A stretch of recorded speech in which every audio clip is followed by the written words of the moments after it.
buenas tardes a todos. Encantados de teneros aquí y muy agradecidos tener a una persona tan importante en todos los sentidos y con tanto prestigio como Rafael Arenas, catedrático de Derecho Internacional Privado y un militante de aquellos de pro, como era casi el CID en sus tiempos, en pro de, por decirlo de alguna forma global, España y lo que representa España. Y bueno, tuve la suerte, por decirlo de alguna forma, de que los compañeros de la sectorial de cultura me encargaran contactar con él, a ver si podía venir hoy a darnos su charla, su conferencia. Y bueno, para mí ha sido un privilegio y un honor también poder tener ese contacto contigo, Rafael. Y nada más, todo lo que pueda decir lo dirá él con sus palabras, que nos ilustrarán muchísimo, por decir de una forma exhaustiva, sobre este problema tan grande que tenemos ahora, entre otros muchos, pero este es uno de los principales que tenemos en estos momentos en España. Por mi parte, nada más. Me parece que va a leer algo de Platón, sí, el que es filósofo, Miguel. Es que he recordado, a raíz del tema de la charla de hoy, que hay un diálogo, bueno, hay muchos diálogos, ¿no?, de Platón, pero hay uno en concreto que refleja los últimos momentos de la vida de Sócrates. No es el diálogo en el que muere, sino otro anterior. Es el diálogo conocido como Critón, que es el personaje principal. Y en ese diálogo, al final, unos amigos de Sócrates le proponen sobornar a los carceleros y facilitarle la fuga. La fuga. Es decir, no en el maletero de un coche, ya me entendéis, ¿no? Y el hombre, y Sócrates, se niega rotundamente y dice: imagínate que ahora se presentan ante mí las leyes de Atenas. Donde dice leyes, como habla en plural, podemos poner constitución, ¿no?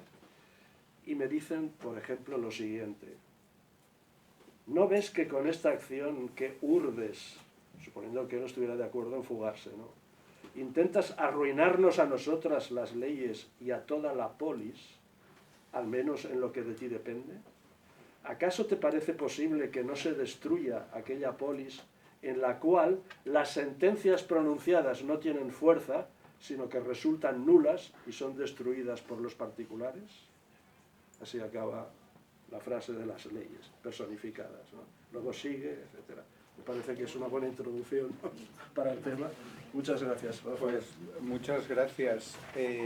Muchas gracias por la invitación, muchas gracias por estar aquí. Estoy encantado de volver a Sociedad Civil Catalana, de la que soy socio y de la que estuve tantos años implicado, ¿no? Para mí de verdad que es un placer enorme estar aquí. La primera vez que estoy en la, para mí, nueva sede, aunque ya llevo aquí un par de años.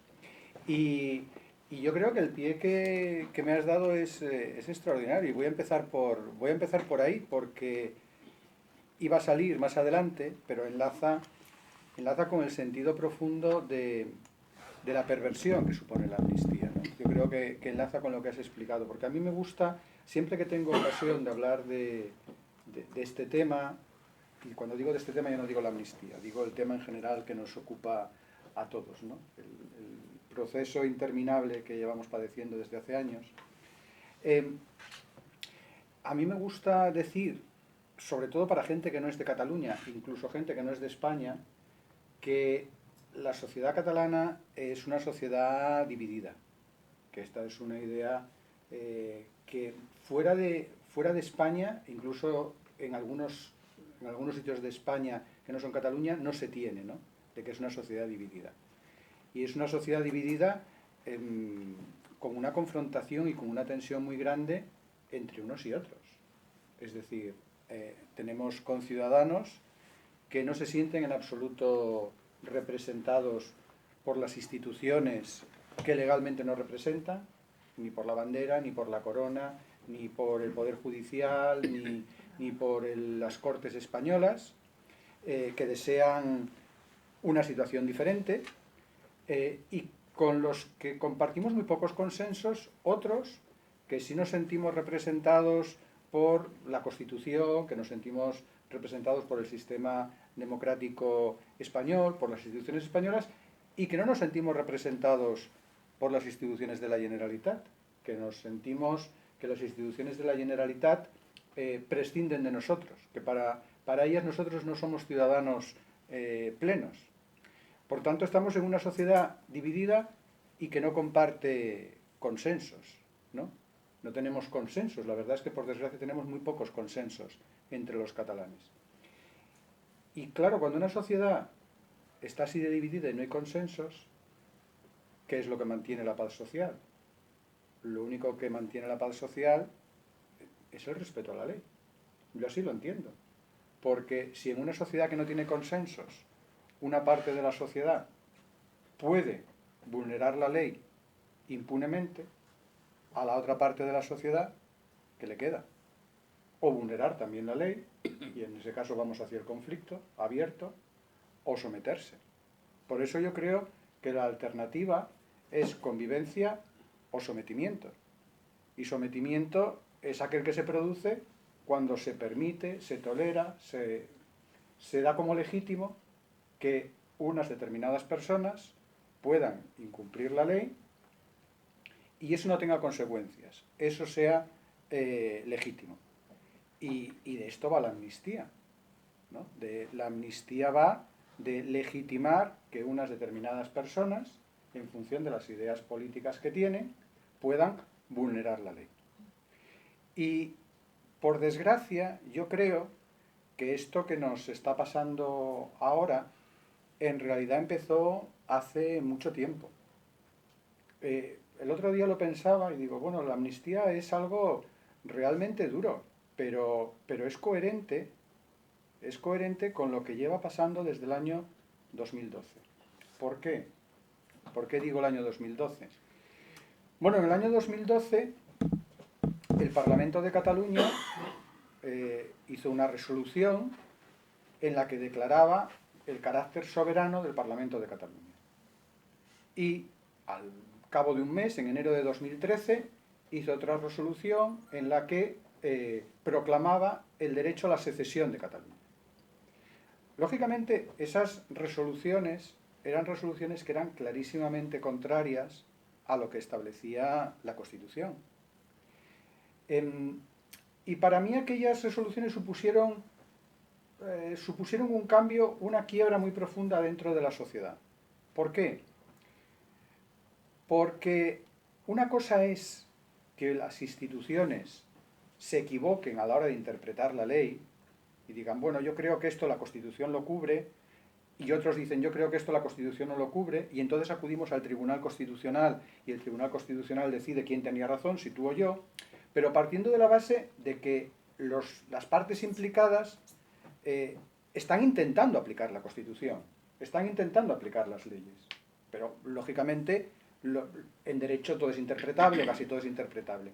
Pero claro, aquellas resoluciones del año 2012 y del año 2013 eran resoluciones en las que de ninguna de las maneras se podía interpretar que querían aplicar de alguna manera la Constitución, sino que eran resoluciones de ruptura expresa. ¿Qué fue lo que pasó a partir de ahí? Pues que en aquel momento el gobierno, que era del Partido Popular, llevó estas resoluciones al Tribunal Constitucional. Claro, ¿había que llevarlas al Tribunal Constitucional? Bueno, sí, pero eso en realidad era insuficiente, porque el Tribunal Constitucional está para resolver conflictos cuando, como digo, se reconoce su legitimidad por todos los implicados y los implicados están deseando cumplir la ley o quieren cumplir la ley. O por lo menos no hacen expreso que no quieren cumplir la ley, porque a veces también es esto. Pero cuando una de las partes dice, mira, no reconozco la legitimidad del Tribunal Constitucional, no reconozco la legitimidad de los tribunales españoles, yo lo que quiero es romper, en ese momento el recurso a los tribunales es insuficiente. Y cuando en ese momento no se hace ninguna otra medida más que acudir al Tribunal Constitucional, en ese momento se están sentando las bases de la amnistía. En ese momento, la verdad es que, siento decirlo, pero había muy poca gente que lo viera como estoy explicando ahora. Muy poca gente. En aquel momento, si echáis la vista atrás y lo pensáis, dicen, bueno, este es un conflicto que se acabará resolviendo y en cierta manera vamos a mirar para otro lado. Que fue lo que pasó desde el año 2012 hasta prácticamente la actualidad. Para mí aquello fue un error enorme, porque en un sistema democrático no puedes consentir ni por medio segundo que las autoridades públicas actúen de manera expresa al margen de la ley. Y cada una de las palabras que digo tiene su sentido, porque actuar al margen de la ley, bien, todos podemos actuar al margen de la ley en un momento dado. Una vez a mí me quitaron 4 puntos del carnet porque me salté un semáforo en rojo. No era mi intención, cuando me di cuenta, ¡uy, por Dios, 4 puntos menos! Bueno, ¿qué le vamos a hacer?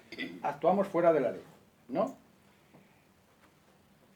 Conscientemente, bueno, en mi caso no era conscientemente, no me había dado cuenta, pero bueno, conscientemente, se actúa conscientemente al margen de la ley. Se hace expreso que se actúa al margen de la ley y además se hace por parte de las autoridades públicas. Y este es un punto muy importante en el que quiero insistir porque tanto en España como sobre todo fuera de España no se repara lo suficiente en la diferencia que hay entre la desobediencia de los ciudadanos, la desobediencia de los particulares o incluso las desobediencias de las asociaciones civiles y la desobediencia de las autoridades públicas. Para mí hay una diferencia esencial entre una cosa y otra. Yo el derecho a desobediencia, a la desobediencia civil, el derecho a la desobediencia civil, bueno, esto está muy mal dicho porque en realidad no hay un derecho a desobediencia civil, ¿no? Hay la posibilidad de una desobediencia civil y luego ver cómo se gestiona por parte de los ciudadanos. Yo lo respeto mucho, pero ese derecho, esa posibilidad, esa circunstancia, cambia radicalmente cuando estamos hablando de autoridades públicas. Yo entiendo a mis conciudadanos que están en contra de, en su momento, los peajes. Y decían, no, yo voy a hacer objeción a pagar los peajes. Me llego al peaje, digo que no pago, y os acordaréis, a lo mejor alguno de vosotros lo hicisteis, que entonces tienes que llamar a los Mossos de Escuadra, que levantan, te ponen una multa, entonces levanta la barrera, tú te vas. Bueno, es un acto de desobediencia civil de los particulares que podemos valorar de muchas maneras. Eso es completamente diferente a un acto de desobediencia de una autoridad pública o de un poder público. ¿Por qué? Porque el vecino, el conciudadano que se va a un peaje y que dice no voy a pagar, no está vinculando a nadie. Pero la Generalitat de Cataluña, un ayuntamiento, una universidad pública, una escuela, los Mossos d'Esquadra, cuando desobedecen, son instituciones que desobedecen y a las que el resto estamos obligados a obedecer. Por eso la desobediencia por parte de las autoridades públicas o de los poderes públicos es una quiebra democrática de primer orden, que no se puede tolerar ni medio segundo.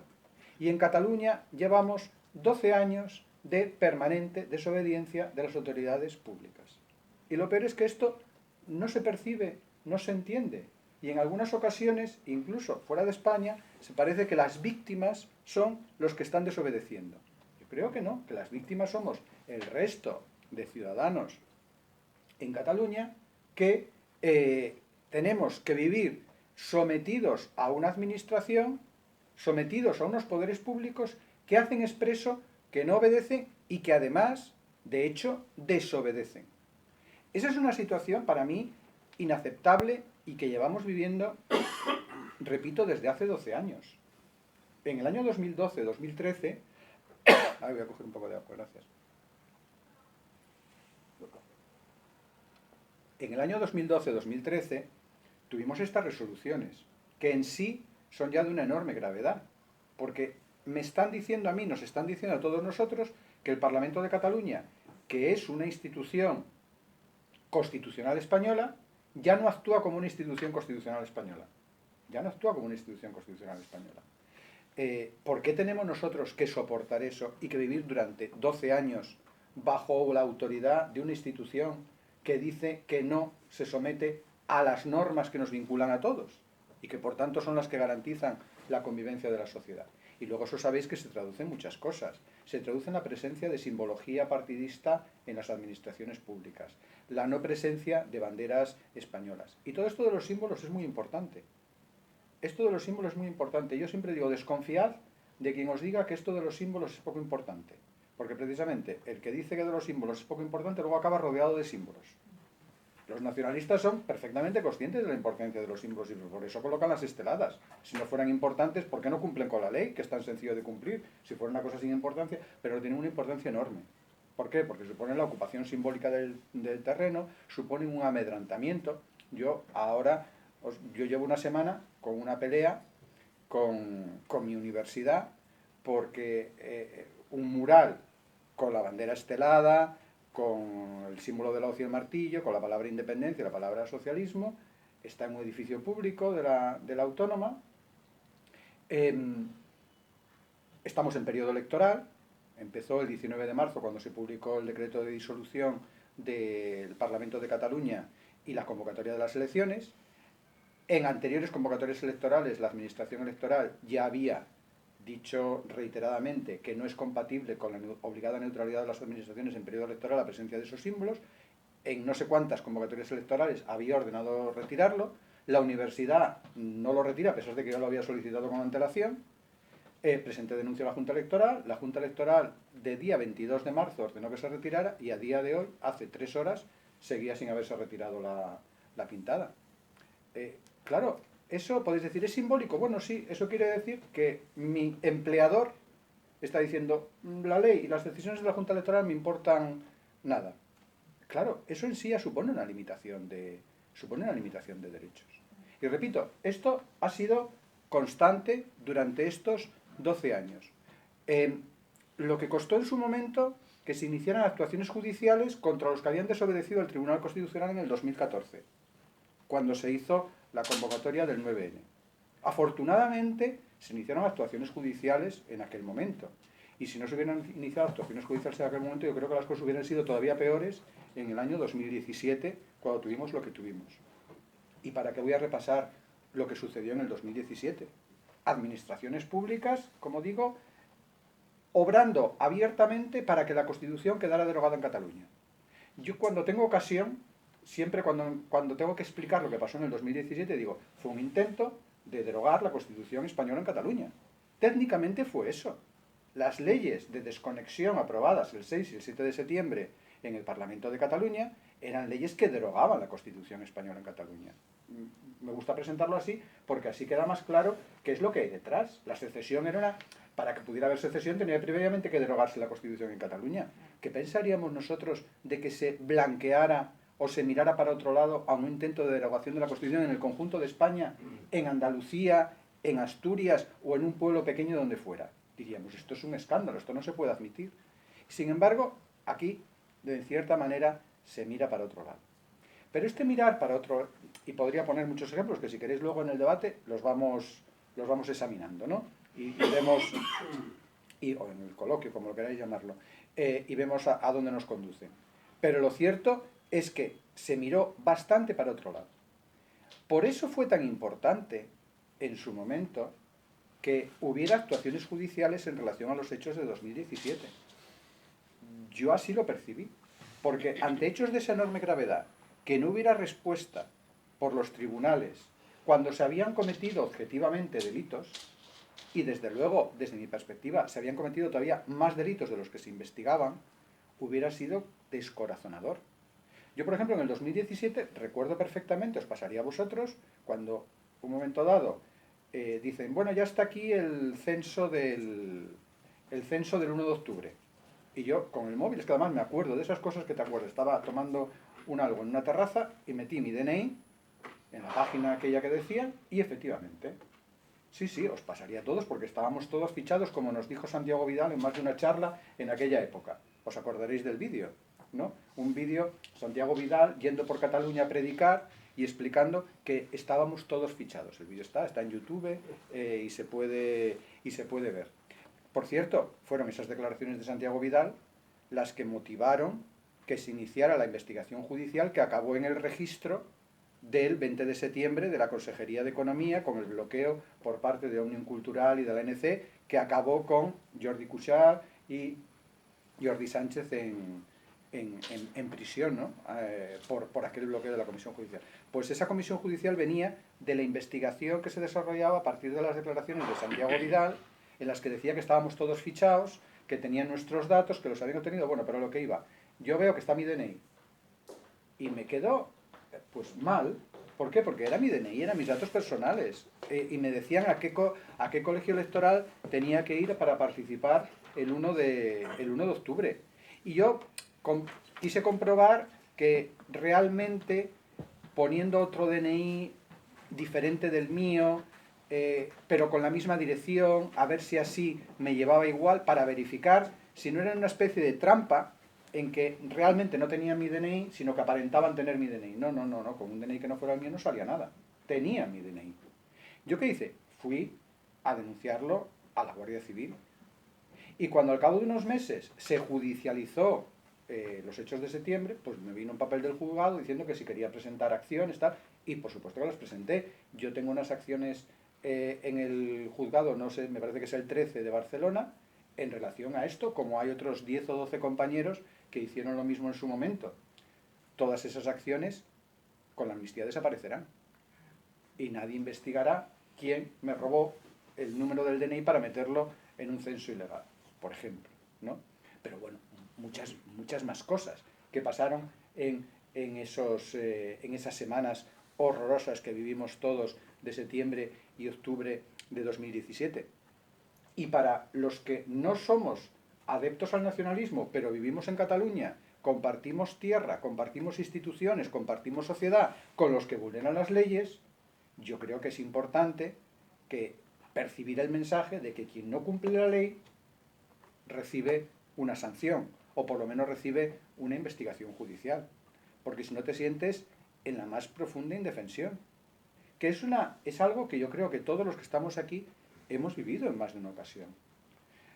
Yo la viví especialmente, esta sensación de indefensión, en carpas primero con los Jobbas de SCC, durante los años 2016, 2017, y luego con Sacabat, que dio continuidad a Jobbas de SCC durante los años 2019, 2020, 2021. Y claro, sobre todo la sensación de ver que se está cometiendo un delito y que no hay actuación por parte del poder público. Recuerdo una vez una carpa en la Autónoma en la que nos estaban, antes de empezar la hora a la que estaba convocada la carpa, se nos presentó un señor vestido de paisano que dijo que era el Mossos d'Esquadra de contacto, ¿no? Por si había algún problema, que estaba ahí para ayudarnos, etcétera, etcétera. Más adelante había Mossos d'Esquadra de uniforme, por allí pululando. Y en un momento dado llegan los que se denominan antifascistas para rodear la carpa, para impedir que hagamos el acto, etcétera, etcétera, para tirarnos cosas. Nosotros montamos una especie de cordón para intentar defender la carpa y que no la tiraran abajo. Nos empiezan a empujar y entonces se me acerca el de contacto de los Mossos, se pone entre los que nos estaban empujando y nosotros, de tal manera que al final ellos estaban empujando al Mosso, el Mosso me estaba empujando a mí, todos estábamos siendo allí empujados por los que querían tirar la carpa, y me dice, es que esto se está poniendo bastante complicado. Digo yo, bueno, claro, se está cometiendo un delito al menos de coacciones, ¿no? Y me dice, correcto. Digo yo, ¿y no vais a hacer nada? Y dice, cuando ponga luego una denuncia. Y le digo, la denuncia la estoy poniendo ahora, porque poner una denuncia es poner en conocimiento de la autoridad pública, como eres tú, que se está cometiendo un delito que tú estás viendo que se está cometiendo. ¿Cómo me dices que ponga una denuncia? Claro, eso es una sensación de impotencia tremenda. Y todavía ahí había un Mossos d'Esquadra que decía que era de tal, y había unos Mossos cerca, pero hubo otras carpas en las que nosotros llevamos a los Mossos y dijeron que no iban a venir. Claro, esa sensación de indefensión se multiplica si te están diciendo que hay determinada parte de la sociedad que puede cometer delitos impunemente y que está bien que cometa esos delitos. Porque el mensaje de la amnistía es ese. Ahora entraremos. El mensaje de la amnistía en el fondo es ese. Por eso es tan desoladora la amnistía. Por eso es tan desoladora. Por eso es una quiebra, para mí, esencial en la convivencia en Cataluña. Porque legitima el mensaje de que es legítimo cometer delitos. Es legítimo incumplir la ley. Pero ojo, solamente los que defienden determinadas ideas políticas. Si tú defiendes las ideas contrarias, todo el peso de la ley caerá sobre ti si incumples la ley. Eso es lo que nos están transmitiendo. Pues realmente así no se puede vivir. ¿Qué queréis que os diga? hay que luchar contra esto. Bueno, aquí predico a convencidos, todos estamos en esta idea, ¿no?, de que tenemos que oponernos de todas las maneras posibles a que esto salga adelante. Yo la verdad es que estoy hablando mucho, ya sé que tengo tiempo, pero yo claro, soy profesor, entonces no quiero decir que esto sea una clase, ¿no?, que esto es otra cosa, pero yo cuando estoy en clase siempre digo, si hay alguna duda, alguna pregunta, algo, por favor, intervenid. Ya sé que aquí es peligroso porque todos tenéis, y habrá el momento en el coloquio de decir vuestra propia intervención, vuestra propia contraponencia, ¿no?, que esto es lo que pasa. Pero si hay alguna pregunta legítima, alguna duda de verdad, por favor, planteadla en el momento, que será estupendo el comentarlo a partir de ahí. Esta es la primera idea. Esta es la primera idea, la idea de que en realidad la amnistía, por desgracia, no es más que el colofón de algo que de alguna otra manera se venía labrando desde el año 2012. Ya sé que esto no será popular, porque supone una crítica a mucha gente, pero si queremos ver la realidad como es, pues hay que explicar las cosas como son. Y las cosas son así. Hemos tolerado durante 12 años que las administraciones públicas actúen al margen de la ley y eso acaba teniendo consecuencias. Ahora bien, consecuencias graves, pero que no llegan al punto de la amnistía. La amnistía, yo si queréis que os diga, pensaba que no íbamos a llegar a verla. Es decir, cuando llegó el Partido Socialista al gobierno en el año 2018, yo recuerdo que en mi blog escribí una carta abierta a Pedro Sánchez, donde, por supuesto no la leyó, ¿no?, pero bueno, exponía cuál era el planteamiento desde la posición constitucionalista, de las peticiones que hacíamos los constitucionalistas en Cataluña, ¿no? Por supuesto, no atendió ninguna de ellas. Es decir, si hacemos repaso de lo que hizo en los últimos 5 años, pues 6 años no ha hecho ni una sola concesión, ni una sola, a las peticiones de los que podemos estar aquí. Y eso ya se hizo evidente al cabo de 1 o 2 meses de que estuviera en la Moncloa. Por tanto, ya me imaginaba que las cosas iban a ir mal. Pero pensaba que no íbamos a llegar al punto de la amnistía. Y claro, este es un punto delicado. ¿Por qué? Porque cuando en 2017 fracasa el intento de derogación de la Constitución en Cataluña, fracasa el intento de secesión, a partir de ese momento la estrategia nacionalista fue la de legitimar lo que había pasado. Y claro, ¿qué 3 vías había para legitimar lo que había pasado? Que se han ido cumpliendo todas. La primera, los indultos. Que ya nos tenemos olvidados, pero acordémonos de los indultos. Claro, los indultos suponen ya, cuando no hay arrepentimiento, cuando la situación no ha cambiado en lo sustancial en un tema como este que estamos comentando, los indultos suponen un mirar para otro lado, pero acentuado, ¿no? Acentuado. No voy a entrar porque en esto de los indultos, por desgracia, es una pantalla superada. Ahora bien, más grave que los indultos fue la modificación del Código Penal. Eso fue, a mi juicio, gravísimo, porque a petición de los propios delincuentes se derogaron los delitos por los que habían sido condenados. Menos mal que no se cometió ningún asesinato, porque se hubiera derogado el delito de asesinato. Es decir, ¿por qué delito fueron condenados? Sedición. Pues vamos a derogar la sedición. Con lo cual se priva a la democracia de un instrumento fundamental para poder defenderse de quienes la atacan. Porque la sedición lo que protege es que no pueda llevarse a cabo un plan para que deje de aplicarse la Constitución o cualquier otra norma en una parte del territorio. Si hay violencia, eso podría penarse como rebelión, pero si no hay violencia, el mecanismo que teníamos era la sedición y ahora ya no existe. Como lo que pasó en 2017, a juicio del Tribunal Supremo, que podemos entrar, era sedición y no rebelión, la lectura es, si se repite lo que pasó en el 2017, no hay sanción penal. No hay sanción penal. Eso para mí es grave, porque además la reforma del Código Penal tiene efectos retroactivos y en realidad equivale a una amnistía. La reforma del Código Penal en sí misma ya era una amnistía. Pero claro, los nacionalistas querían dar el siguiente paso, que era la amnistía, por dos motivos. Un motivo práctico, porque todavía hay muchas personas que están siendo juzgadas, pues por ejemplo, por el robo de datos personales en el 1 de octubre que comentaba antes, por malversación de caudales públicos, por desobediencia, etcétera, etcétera, etcétera. Claro, todas estas personas podían ver resuelta su situación mediante una amnistía, no la veían resuelta con la modificación del Código Penal que se practicó, sobre todo si tenemos en cuenta que la modificación del Código Penal modificó el delito de sedición y el de malversación. Yo estoy convencido de que la modificación de la malversación tenía como finalidad liberar a Puigdemont y a todos los que habían delinquido en ese momento, pero lo hicieron de una manera técnicamente confusa que lleva a que los tribunales lo hubieran interpretado de manera que la reforma del delito de malversación ha tenido pocas consecuencias. Todo eso, por tanto, con la amnistía se podía resolver. Pero es que aparte, más importante que el efecto práctico, es el efecto legitimador. Y uno si entra en las páginas web, en los escritos de los nacionalistas, lo ve claramente, que la amnistía la ven como una legitimación. Y tienen razón. Y tienen razón. Es decir, la amnistía supone una cierta legitimación, una bastante legitimación. ¿Por qué? Bueno, y ahora vamos a entrar en qué es la amnistía.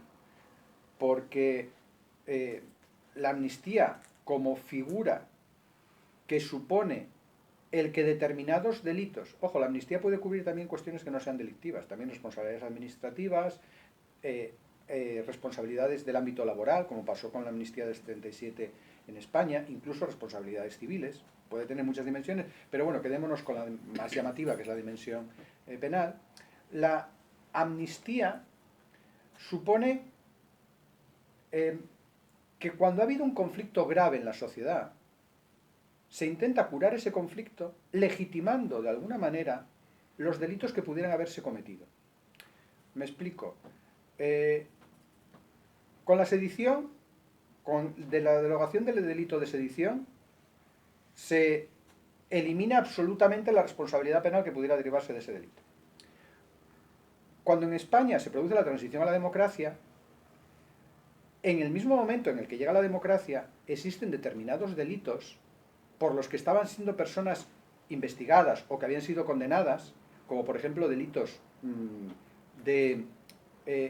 que en su momento estaban tipificados pero que eran contrarios a la libertad de expresión, por ejemplo haber publicado un artículo contra el régimen de Franco, que en el momento en el que se cambia el Código Penal para eliminar esos delitos provocan el mismo efecto que una amnistía. Por tanto, en ese momento en el que se produce un cambio de régimen, determinadas personas que habían cometido delitos bajo el régimen anterior se ven liberados de esa responsabilidad por la modificación del Código Penal. Porque la modificación del Código Penal y la amnistía están muy relacionados. ¿Qué es lo que pasa? Que en la etapa de conflicto previa al cambio de régimen se cometen delitos que se quieren perdonar, pero que no pueden ser borrados del Código Penal. Asesinato, robo, mutilación, secuestro. No vas a derogar el delito de asesinato, bueno, no demos ideas, o de secuestro, de lo que sea, no lo vas a derogar. Pero claro, tú quieres liberar a los que habían cometido estos delitos. Y entonces lo que haces es, los que hayan cometido estos delitos con determinada finalidad, van a tener el mismo efecto que si se hubiera derogado el delito. No me digáis que esto no es legitimar el delito en función de la finalidad de quien lo ha cometido. Y eso, cuando ha habido una situación de crisis grave, está generalmente admitido a nivel internacional. Y de hecho el ejemplo está en España en el año 77. Por eso, cuando algunos en el dictamen de la Comisión de Venecia esperaban que la Comisión de Venecia dijera que las amnistías eran ilegítimas, pues en fin, eso era pensamiento ilusorio. Porque lógicamente la Comisión de Venecia, que hace un dictamen para todo el mundo, porque aunque depende del Consejo de Europa, hay miembros de la Comisión países que participan en la Comisión de Venecia que no son del Consejo de Europa, que son americanos, por ejemplo. ¿Cómo va a decir que las amnistías es un instrumento que no se puede utilizar? Pues claro que se puede utilizar. Otra cosa es en qué condiciones y de qué manera. Pero está pensado para estas situaciones. La amnistía es siempre un instrumento doloroso. Es siempre un instrumento doloroso. ¿Por qué? porque supone, repito, que determinados delitos, y normalmente además delitos graves, van a quedar sin sanción. Y eso siempre es problemático. Pensemos en la amnistía del año 77. La amnistía del año 77 tenía como tres momentos relevantes, porque siempre hay que ver el momento relevante en el que opera la amnistía. Había una fecha que era, pues ahora no me acuerdo, era finales del 76, que quedaban amnistiados todos los delitos con intencionalidad política. Todos.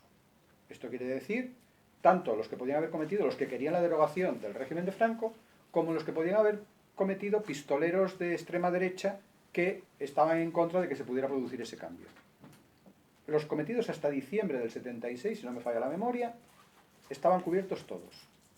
Luego había hasta junio del 77 en que estaban cubiertos solamente los delitos cometidos con la intención de recuperar la democracia, las libertades en España o reivindicar la autodeterminación de los pueblos de España.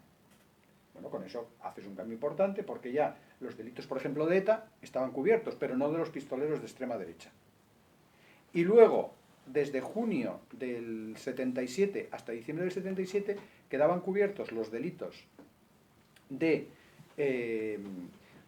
cometidos cuando se buscaba la libertad de España, la recuperación de la democracia o la libertad de los pueblos de España, pero si no eran delitos graves. Ya asesinato y estas cosas no quedaban cubiertos. ¿Lo veis, no? Hasta diciembre del 76, todos, de diciembre del 76 hasta junio del 77, los que estaban orientados políticamente en una determinada dirección, y de junio del 77 a diciembre del 77, los que están orientados en esa dirección pero que no fueran graves. Claro, os acordaréis de la matanza de los abogados laboralistas de Atocha. Si hubiera sido 2 meses antes estaría amnistiada.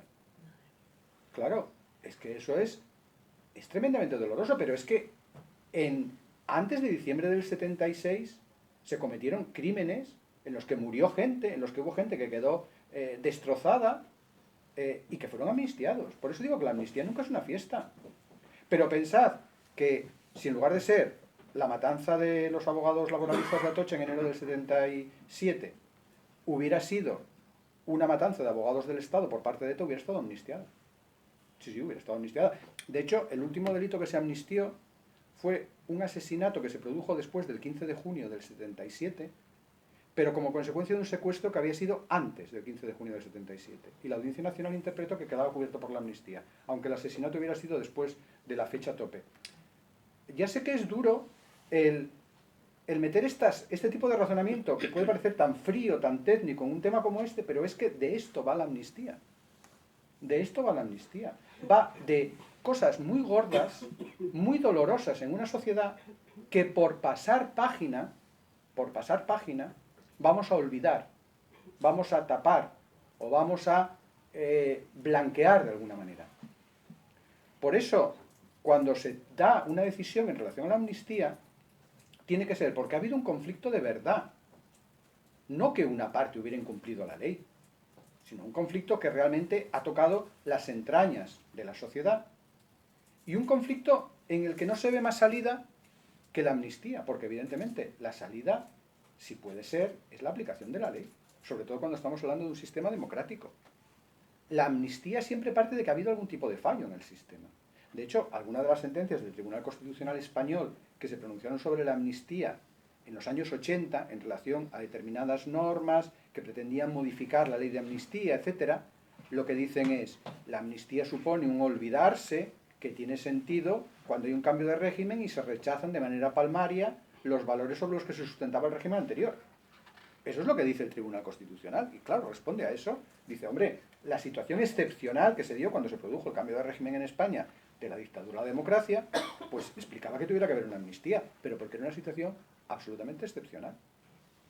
Por eso, en el dictamen de la Comisión de Venecia sobre la amnistía, lo que dice es que tendría que surgir de un consenso muy profundo. Porque eso es lo único que legitimaría la amnistía. Y, claro, por eso para mí es doloroso también hablar de la amnistía, porque, como os digo, se conecta con algo que yo he vivido en mis carnes. que es el de que algunos ciudadanos consideren que pueden vulnerar tus derechos y que además la autoridad que tendría que defenderlos te diga que no los va a defender. Esa sensación de desprotección. Tiene que ver con eso, que tiene muchas manifestaciones. Pero es que luego llegamos a este otro tema. Digamos, bueno, la amnistía. La amnistía es una palabra, no voy a decir sagrada, pero es una palabra muy seria. Porque, repito, tiene que ver con cosas muy graves, tiene que ver con víctimas, tiene que ver con familiares de víctimas, tiene que ver con crisis que afectan profundamente a la sociedad. Y el hecho de que se banalice la palabra amnistía, como se está haciendo aquí, para dar satisfacción a los nacionalistas. Y además, hay que decirlo siempre, yo cuando hablo de estos temas, siempre llega un momento en el que digo, y bueno, ahora entraremos en el análisis jurídico de la ley de amnistía, de la proposición de ley, de todas estas cosas, pero, ojo, no perdamos nunca de vista que todo lo que viene en la exposición de motivos de la proposición de ley de amnistía es mentira. Es decir, esta amnistía se da por 7 votos. Es decir, esto no hay que perderlo de vista nunca, esta es la realidad. Es decir, podemos entrar en formalismos y decir, podemos hacer hipótesis o lo que sea, pero ¿quién puede negar que esta amnistía se da por 7 votos? Entonces, claro, que algo tan grave, tan profundo, tan perturbador en una sociedad como es la amnistía, con lo que implica de conflicto y de resolución de conflicto, etc., se dé por 7 votos, con esta frivolidad, de esta manera tan banal, me parece un insulto. Me parece un insulto a la misma institución de la amnistía, que, repito, en su contexto tiene una importancia enorme. Hay países que han superado, y el nuestro, que han superado crisis gravísimas gracias a una amnistía. Que esta palabra se utilice para lo que está pasando ahora mismo en España es un insulto. Es un insulto. A todos, no solamente a los españoles, es un insulto a todos los que en todos los países han tenido que recurrir alguna vez a este instrumento doloroso para recomponer sus sociedades. Por eso me parece que cualquier tolerancia hacia lo que están haciendo es aberrante. Es aberrante. Este es el primer punto. La amnistía se da por 7 votos. Punto. Y a partir de aquí lo quieren justificar. Bueno, ¿cómo lo quieren justificar? La amnistía es constitucional. Bueno, este no es el debate más importante. Yo siempre lo digo, bueno, yo soy jurista, claro, tengo que ver lo que dice el derecho, pero desde el principio, desde que salió el tema de la ley de amnistía, digo, no centremos el debate en si es constitucional o no. Esto me parece que es tuyo, ¿no? No centremos el debate en si es constitucional o no, porque eso no es lo más importante. Lo más importante es que es inmoral, como estoy intentando mostrar. ¿Podemos entrar en el debate técnico? Sí, sí, ya supongo que si me habéis invitado es para que entremos en el debate técnico, ¿no? Pero no es lo más importante. No es lo más importante. ¿La Constitución española permite la amnistía? Bueno, voy a ser sincero. El artículo que se cita normalmente para hablar de la amnistía, que es el artículo 62, donde dentro de las facultades del rey se dice que podrá ejercer el derecho de gracia y se prohíben los indultos generales, y que se dice, hombre, no prevé la amnistía, por tanto la amnistía no está prevista. Bueno, me parece, os tengo que decir, me parece un argumento flojo, sinceramente. No creo que sea un argumento determinante, porque no quiere decir que no se puedan extraer cosas de él, pero hay que matizarlo más, porque ahí está hablando de las facultades del rey. Está hablando del ejercicio del derecho de gracia. El derecho de gracia incluye la amnistía e incluye los indultos. Sí. Los indultos y la amnistía tienen elementos comunes y tienen elementos diferentes. Sí. ¿Habilita el artículo 62 a hacer amnistías? No, claramente no. El artículo 62 no habilita para hacer amnistías. Eso está claro, que ya es un punto. ¿Las prohíbe? De alguna manera. Pero bueno, esto hay que leer, yo creo, un poco fino. ¿Por qué? Porque, claro, ¿qué es un indulto general? Un indulto general, hay diferentes definiciones sobre esto, pero un indulto general es un indulto que no se concede a una persona nominalmente, sino a una categoría de personas. Y claro, la amnistía, en cierta manera, bebe de la naturaleza del indulto general. En tanto en cuanto la amnistía bebe de la naturaleza del indulto general, yo creo que de ahí se podría derivar indiciariamente una prohibición, pero repito que no es un argumento determinante del artículo 62. Para mí hay otro argumento que habla de la inconstitucionalidad de la amnistía, que es el de que, claro, la amnistía supone el que se van a revisar, van a perder eficacia sentencias firmes. Por tanto, de alguna manera entra en lo que el monopolio del ejercicio de la función jurisdiccional que el artículo 117 de la Constitución remite a los jueces. Por tanto, mi razonamiento es, como la amnistía supone tocar sentencias judiciales, va contra el artículo 117, salvo que haya una habilitación constitucional, que no la hay. Ese sería el argumento de alguna manera. Es decir, la amnistía es una situación excepcional que para que pueda operar tendría que tener una habilitación constitucional. Si no tiene una habilitación constitucional, tenemos que entender que está prohibida por la Constitución. Porque no hay habilitación, podría entenderse implícitamente prohibida por el artículo 62, por la explicación que os he dado, pero sobre todo porque al tocar a la ejecución de sentencias, al privar del derecho a la ejecución de sentencias, supone una vulneración del artículo 117 de la Constitución. ¿Qué sería lo honesto? ¿Qué palabra es? Lo honesto. Si se plantea, como se plantea en un debate sobre la amnistía, que está planteado, y hay estas dudas de constitucionalidad, lo honesto sería reformar la Constitución para dejarlo claro. Que ojo, es lo que dice el dictamen de la Comisión de Venecia, este que dice Bolaños que apoya la amnistía y tal, pues lo que dice es, existiendo las dudas que existen de constitucionalidad, lo lógico sería que la Constitución lo regulara de una manera que no dejara lugar a dudas. ¿En qué sentido? En el sentido, por ejemplo, de prohibir las amnistías, por ejemplo. O yo, que soy muy flexible, diría, bueno, no cerremos la puerta a las amnistías, porque ¿quién nos dice que no puede haber una guerra civil en España? Y que a lo mejor hay que cerrar, Dios no lo quiera, ¿no? Pero que en algún momento dado hay que recurrir, ¿a qué hay que recurrir a esta figura? Pero si la tenemos en la Constitución, por supuesto no puede aprobarse con el veto del Senado. Es que la amnistía, si se diera, tendría que ser una medida que fuera fruto de un consenso, y no existe consenso cuando el Senado la va a vetar. Es más, se dice, la amnistía va a resolver un problema territorial en España. ¿Cuál es la Cámara de Representación Territorial? El Senado.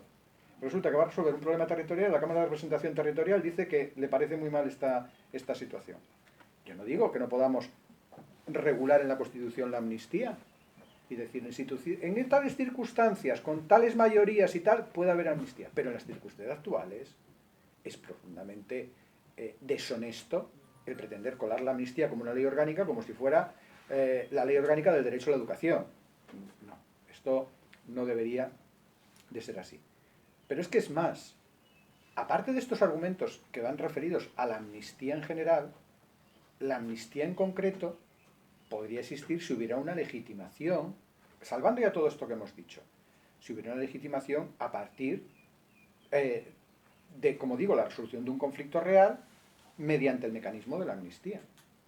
Pero estamos ante un conflicto real, bueno, el que unas autoridades desobedezcan sistemáticamente la ley, pues no sé yo si lo podemos calificar de un conflicto real que merezca el tener que llegar a una amnistía. Y si lo miramos desde la realidad, repito, lo único que se intenta es dar satisfacción a los nacionalistas que lo ven como un elemento de legitimación, ojo, y como el paso primero para exigir responsabilidades a los que defendimos el orden constitucional en el año 2017. Cuando digo defendimos, a todos los que estamos aquí, porque de una manera u otra todos estábamos allí en el año 2017 en las manifestaciones, en la calle, en las redes sociales, defendiendo el orden constitucional. ¿Y qué nos ha dicho Míriam Nogueras? Aquesta gent ho pagarà y no només els jutges. Una advertencia clarísima. Bueno, yo me siento un poco interpelado por lo que dice esta señora. Es decir, es un paso no para cerrar heridas, sino para consagrar la victoria del nacionalismo en este conflicto. Por otra parte, si la amnistía responde a estos principios, la amnistía tiene que cumplir con una serie de condiciones. Ya no estoy hablando del caso concreto de España y de las dudas constitucionales, etcétera, etcétera. Estoy hablando de lo que dice el dictamen de la Comisión de Venecia, que no está pensando en el caso español exclusivamente, sino que está hablando, repito, para todo el mundo. Dice, autoamnistías prohibidas. Esto no es una autoamnistía. Si es que la están aprobando los mismos delincuentes, que van a ser beneficiados por ellos. Pero, es más, en el propio dictamen de la Comisión de Venecia, este que dice Bolaños que apoya tanto la amnistía, dice que la última extensión del ámbito de aplicación temporal de la amnistía, llegando al año 2011, hace sembrar dudas sobre si no se está buscando proteger a personas concretas. Claro, la Comisión de Venecia no puede ir más allá, pero es que es evidente que se está buscando proteger a personas concretas. Y cuando aparece fulanito que dice, oye, que yo en el año 2011 tuve una cosita que quisiera que me cubriera la amnistía. Bueno, no te preocupes, ampliamos 2 meses la amnistía hasta noviembre de 2011. Claro, la Comisión de Venecia dice, hombre, esto buena pinta no hace. Esto buena pinta no hace. Pero es que aparte hay delitos que por obligaciones internacionales de España, especialmente en relación a la Unión Europea, no pueden ser amnistiados, porque hay una obligación de perseguirlos. El delito de malversación y el delito de terrorismo. Y aquí hemos chocado con el último elemento, que es lo último que voy a comentar antes de dar paso al coloquio, si os parece bien, que es cómo juega todo esto del delito de terrorismo en relación a lo que estamos viviendo. Porque claro, se llega al pacto nacionalistas y socialistas para amnistiar. Y claro, en esto aparece que se está investigando a Puigdemont por delitos de terrorismo. Si queréis entramos en si está justificado o no está justificado, si es terrorismo o no es terrorismo, lo que sea. Hay una directiva de la Unión Europea que obliga a perseguir los delitos de terrorismo.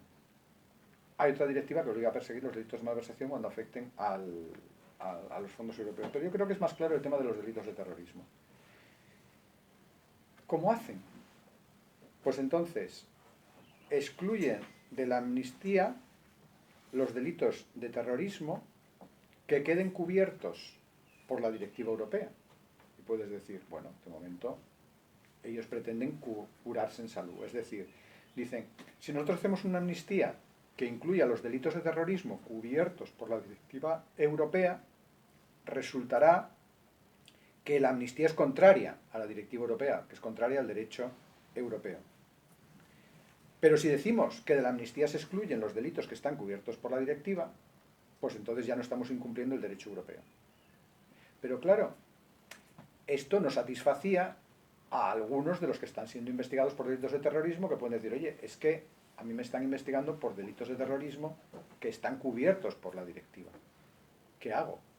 Y entonces dicen, quedan excluidos de la amnistía los delitos de terrorismo cubiertos por la directiva cuando hayan provocado una vulneración grave de derechos humanos y hayan sido cometidos intencionadamente. Es lo que ponen. Bueno, esto a lo mejor da satisfacción a Puigdemont, pero, claro, supone que el tenor de la norma en sí es contrario a la directiva. Sin falta de examinar los delitos concretos que se estén investigando. ¿Por qué? Porque la norma dice, excluyo los delitos cubiertos por la directiva, pero añadiéndole 2 condiciones, que han provocado una vulneración grave de derechos humanos y que han sido cometido intencionadamente. Esto en la directiva no está. Por tanto, si no está en la directiva, yo le estoy añadiendo unas condiciones, por tanto, expresamente estoy diciendo que hay delitos cubiertos por la directiva que no van a estar cubiertos, que van a estar incluidos en la amnistía. Para mí esto es contrario al derecho de la Unión Europea. Y no solamente para mí, porque hay un dato importante. El dictamen de la Comisión de Venecia, este que dice Bolaños que apoya tanto la amnistía, claro, la Comisión Europea en público no se ha pronunciado sobre la amnistía. Lo único que ha dicho es que la está vigilando, que la está siguiendo y que no se pronunciará hasta que no haya el texto definitivo. Pero en el dictamen de la Comisión de Venecia, en la nota 52, nota a pie de página 52, dice la Comisión Europea indica que el texto actual de la norma vulnera la directiva sobre delitos de terrorismo. ¿Qué es lo que deduzco? Que claro, la Comisión de Venecia pide opinión a mucha gente, supongo que habrá pedido opinión a la Comisión Europea, y la Comisión Europea en ese documento que envía a la Comisión de Venecia dice, hombre, con el tenor actual no es compatible con la directiva de delitos de terrorismo. Esto la Comisión Europea no lo ha dicho públicamente, porque repito, el mensaje de la Comisión es no nos pronunciaremos hasta que. Lo que pasa es que supongo yo, es un suponer, si lo pone ahí el dictamen de la Comisión de Venecia, que entre los papeles, el informe que la Comisión Europea envió a la Comisión de Venecia sobre la amnistía, incluyó esta indicación, que es bastante clara. Y a partir de ahí, ¿qué es lo que puede pasar? Y con esto sí que acabo esta parte. Bueno, habréis oído el debate que hay sobre si los jueces tienen que aplicar o no tienen que aplicar la amnistía, si es contra el derecho europeo, si es contra la Constitución, etc. el texto de la ley está hecho para maniatar a los jueces, ¿no? Esa es su voluntad, maniatar a los jueces. Que si se plantea el recurso del recurso de inconstitucionalidad, que los jueces tengan que aplicar igualmente la ley y que incluso aunque planteen la cuestión prejudicial tengan que aplicar la ley. Vale. Pero, ¿qué es lo que sucede? Que en cómo se regula la cuestión de inconstitucionalidad, eso es cosa del legislador español. De lo que diga la Constitución, de lo que dice la Ley Orgánica del Tribunal Constitucional y de lo que diga en su caso la Ley Ordinaria y cómo se combinan todas ellas. Vale. Pero los efectos del planteamiento de una cuestión prejudicial ante el Tribunal de Luxemburgo, esos no los regula el legislador español, los regula el legislador europeo.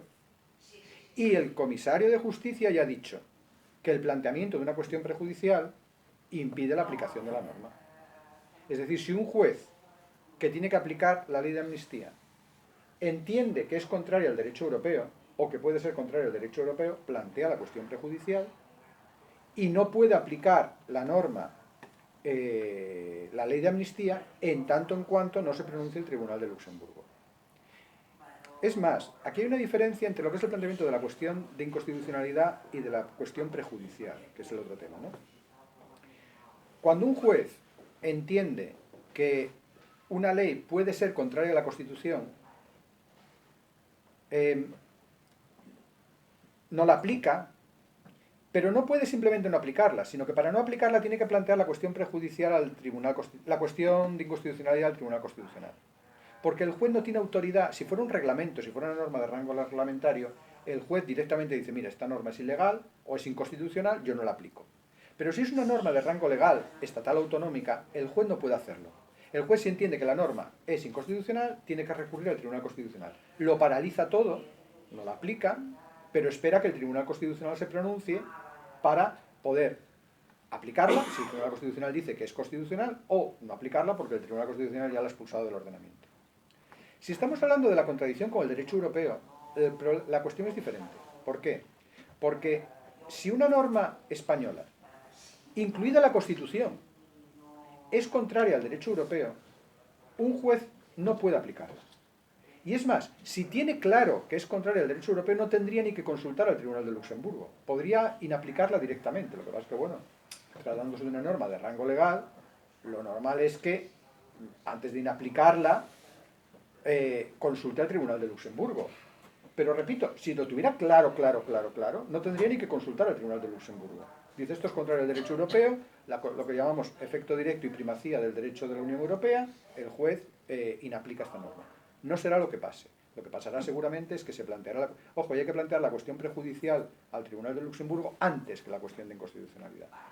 Y entonces cuando se plantee la cuestión prejudicial al Tribunal de Luxemburgo, pues en principio el juez que tenga que aplicar la ley de amnistía no la aplicará hasta que el Tribunal de Luxemburgo no se pronuncie.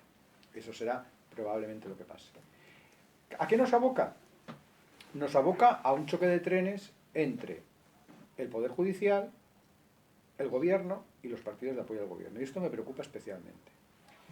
Una cosa que se tiene muy poco en cuenta es que la independencia judicial exige que el Poder Ejecutivo y el Poder Legislativo no cuestionen las sentencias judiciales.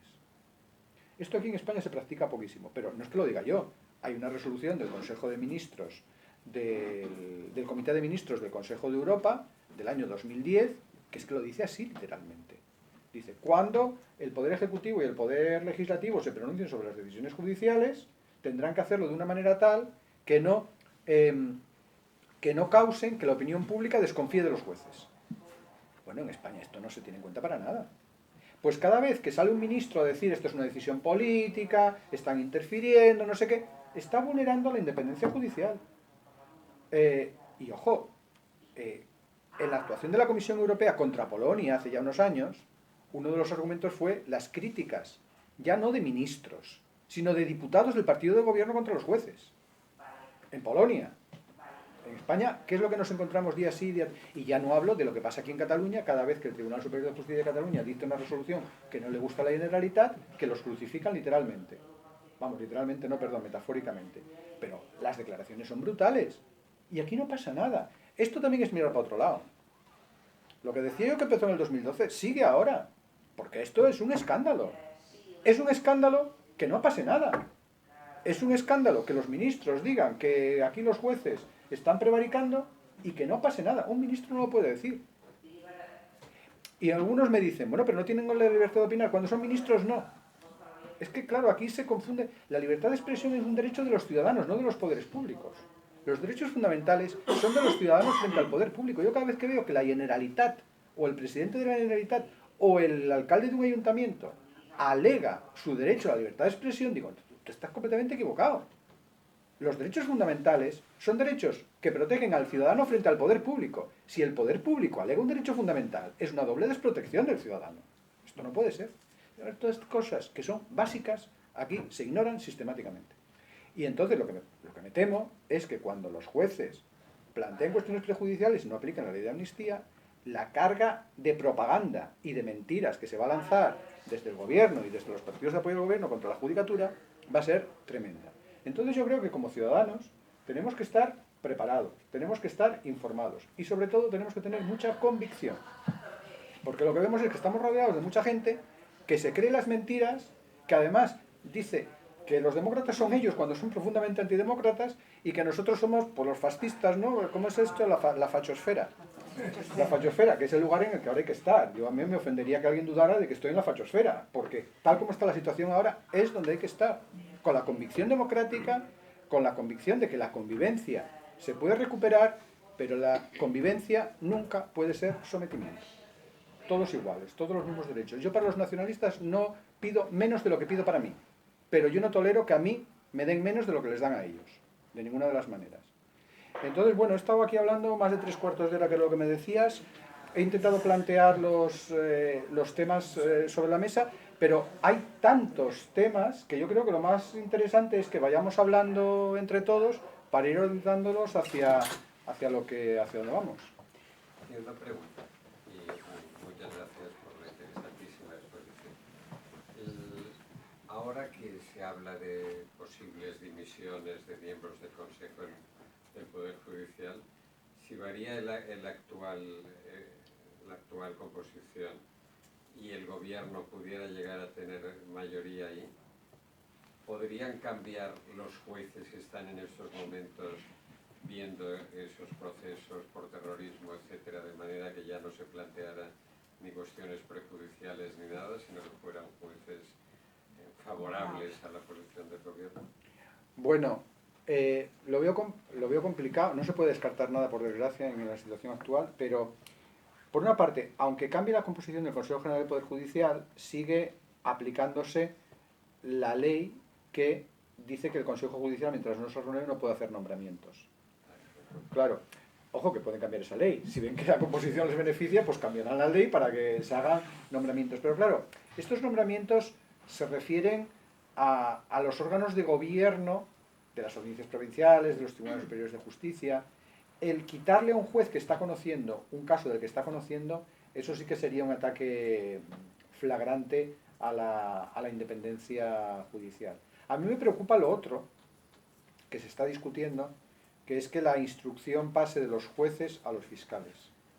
Eso me preocupa bastante, porque no por nada, sino porque, no es que lo diga yo, es que los sucesivos informes de la Comisión Europea sobre el Estado de Derecho en España indican que hay una preocupante apariencia al menos de falta de independencia de la Fiscalía. Bueno, y tenemos la declaración de Sánchez hace unos años, la Fiscalía, ¿de quién depende? Pues eso, ¿no? Y por desgracia yo creo que lo estamos viendo. Tenemos algunos casos en que, bueno, desde Impulso Ciudadano, la asociación en la que ahora soy vicepresidente, presentamos una denuncia a Fiscalía en el caso de la enfermera gaditana que perdió el puesto de trabajo después de ver aquellas declaraciones sobre el C1 y todo aquello, ¿no? Claro, a mí lo que me escandalizó es que el conseller reconoció en una entrevista radiofónica que si no le habían renovado el contrato era por el contenido de las declaraciones. Porque claro, siempre estaba el tema de, bueno, era en horario laboral, no llevaba el pelo recogido, no llevaba la mascarilla, en fin, lo que sea. Pero no, el conseller dice, no, y por el contenido de las declaraciones también. Claro, eso es una censura y nosotros presentamos denuncia a Fiscalía. Claro, Fiscalía la archivó sin practicar ninguna diligencia. La única diligencia que practicó fue pedir el expediente. pero lo mínimo hubiera sido haber llamado a declarar al conseller. Que, oiga, usted ha dicho esto en la radio. ¿Usted qué quería decir cuando dijo esto en la radio? Por ejemplo, ¿no? No. La consigna es no molestar al que manda.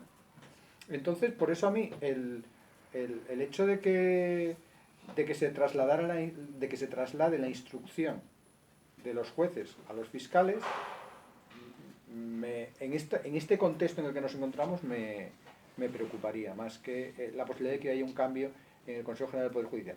Lo que está detrás es el acuerdo sobre la renovación del Consejo General del Poder Judicial. Que yo hoy tengo una opinión, la verdad es que bastante contraria a que se llegue a ese acuerdo. Es decir, para mí, lo que hay que hacer ya es el cambio del sistema de designación de los vocales. Porque si ese cambio lo hubiéramos hecho, a ver, esto es una reforma de la Ley Orgánica del Poder Judicial que si hay acuerdo entre el Partido Socialista y el PP, el trámite se hace en menos de 2 meses. Y si esta reforma se hubiera iniciado en el mes de noviembre, ahora ya tendríamos el Consejo renovado. Porque se hubiera aprobado en enero y votando los jueces sobre quiénes son los que están en el Consejo del Poder Judicial, pues se hubiera llegado a una renovación pues ya. Es decir, lo que lo encalla es que no se cambie el sistema de designación de los vocales del Consejo General del Poder Judicial. Y para mí eso tendría que ser prioritario. Pero bueno, aquí la Comisión Europea, que al fin y al cabo es un órgano político, lleva diciendo, no, primero renovación y luego cambio de la ley. Y digo yo, ¿por qué? Si además, si tú estás diciendo, que lo dice la Comisión Europea, que el sistema actual no responde a los estándares europeos, y dice renovémoslo, tú estás condenando durante 5 años al Consejo General del Poder Judicial a estar deslegitimado. Porque, yo qué sé, me imagino un juez que tenga una sanción por parte del Consejo, renovado, va y dice, oiga, mire, pero es que este Consejo es ilegítimo. No lo digo yo, lo dice la Comisión Europea, que ha dicho que el sistema de designación no se ajusta a los estándares europeos. Por eso, que decir que el sistema de designación no se ajusta a los estándares europeos, pero que hay que renovar de acuerdo con ese sistema que no se ajusta a los estándares, para mí es un sinsentido. Pero bueno, la Comisión es un órgano político y por tanto hace sus componendas también. Solamente un inciso. Es que esta semana hemos sabido, se ha informado de que la Fiscalía ha ordenado a la Guardia Civil en la instrucción de una causa por un crimen cometido por ETA que se elimine cualquier referencia a Otegi. O sea, lo hemos sabido ahora. Dejemos en manos de estos fiscales que están a las órdenes del jefe supremo, por decirlo así, que instruyan las causas. Sí, yo también lo he visto. Sí, sobre la amnistía. Sí. Supongo que se aprobará. Todos estos señores impresentables serán todos amnistiados, todos los que han participado en el procés. Pero si dentro de un tiempo estos señores ponen en marcha una DUI, ¿qué pasará? Bueno, una cosa es que... Ahora los amnistiarán sí, por los delitos que han hecho ahora, pero después intentan hacer otro golpe de Estado. ¿Qué pasará, no? ¿El gobierno puede aplicar el 155, por ejemplo? Sí, lo que pasa... Bueno, una cosa... Se amnistían ahora, pero después pueden volver a delinquir. Sí, claro, pueden volver a delinquir. Primero, que una cosa es que los amnistíen, que entre en vigor la ley de amnistía, otra cosa es que se aplique, por lo que explicaba antes, de que los jueces pueden acudir al Tribunal de Luxemburgo, todas estas cosas. Segundo, sí, pueden volver a delinquir, pero lo que explicaba antes, si hacen exactamente lo mismo que hicieron en el año 2017, eso ya no es delito. Eso ya no es delito porque se ha eliminado el delito de sedición. Queda la malversación, bueno, de aquella manera, pero el delito de sedición se ha eliminado. Por tanto, es que claro, tienen el manual para repetirlo y que no les pase nada. Ojo, otra cosa es la aplicación del 155. El 155 no precisa ni siquiera que se realice una actuación ilegal. Porque el 155 lo que dice es que el gobierno puede actuar cuando una comunidad autónoma actúe contra los intereses generales de España. Es decir, que ni siquiera hace falta una ilegalidad para que aplique el 155, pero claro, hace falta la voluntad política del gobierno. Yo tengo clarísimo cuándo se tuvo que haber aplicado el 155. El 155 se tuvo que haber aplicado, era diciembre del año 2013. ¿Por qué? Porque en diciembre del año 2013 el señor Artur Mas, como presidente de la Generalitat de Cataluña, dirigió cartas con el sello de la Generalitat de Cataluña a dirigentes políticos europeos, a la canciller alemana, al presidente de Francia, al presidente de no sé dónde, pidiendo ayuda para que presionaran al gobierno español y permitieran el referéndum del 9 de noviembre, el referéndum que luego se convirtió en consulta. Es decir, es que esto no hay, de verdad, no habría ni que pensarlo. Cuando el presidente de una comunidad autónoma pide ayuda, vamos a emplear el lenguaje del siglo XIX, a potencias extranjeras, para que presionen al gobierno español, para que favorezca la secesión de una parte del territorio, claro que hay que aplicar el 155. En ese momento. El no haberlo aplicado en ese momento. Entonces me podrá decir, bueno, claro, pero es que había que preparar la opinión pública. Claro, pero lo primero que tiene que tenerlo claro eres tú. Si tú no lo tienes claro, ¿cómo vas a preparar la opinión pública? Ese era el momento de haber aplicado el 155. Entonces el 155 se puede aplicar, pero claro, quien decide la aplicación del 155 es el que está en la Moncloa. Así que estamos pendientes de turnar en fe, ¿no? Turnarán a fe, sí. Bueno, a ver, esto ya no lo sé si lo van a hacer o no lo van a hacer. Porque yo os contaré una anécdota. Yo soy de internacional privado. Derecho internacional privado, que es una cosa, en fin, diferencia de derechos civiles y todas estas cosas. Y entonces teníamos un congreso, cuando estábamos de mitad del procés, en Santiago de Compostela. Y entonces allí había gente de toda España. Estábamos los catalanes, los vascos, los gallegos, los de todos los lados, hablando de estos temas del derecho civil. Y yo veía cómo los vascos pillaban a los catalanes, no a mí, a los catalanes nacionalistas que había por allí, y les aleccionaban seriamente. Yo creo que el mensaje era, nos vais a fastidiar el invento. Entonces, si los nacionalistas de aquí acaban asumiendo que es mejor, como me decía a mí un compañero vasco el otro día, dice, bueno, el País Vasco en realidad es que es independiente. Allí el Estado español no está. Y mira, tenemos el concierto y tal. Claro, si los nacionalistas catalanes dicen, oye, realmente el hecho de que formalmente seamos parte de España es tan importante, vamos a conseguir tener todas las competencias que nos interesan, que el Estado aquí no intervenga, que ya lo ha conseguido. El ejemplo es la sentencia del 25% y la no actuación del gobierno español en relación a eso, el 25% de castellano en las escuelas. Pero no nos separamos, no tenemos el problema de volver a entrar en la Unión Europea, incluso si podemos conseguir un concierto vamos a tener ventajas fiscales como tienen en el País Vasco y en Navarra.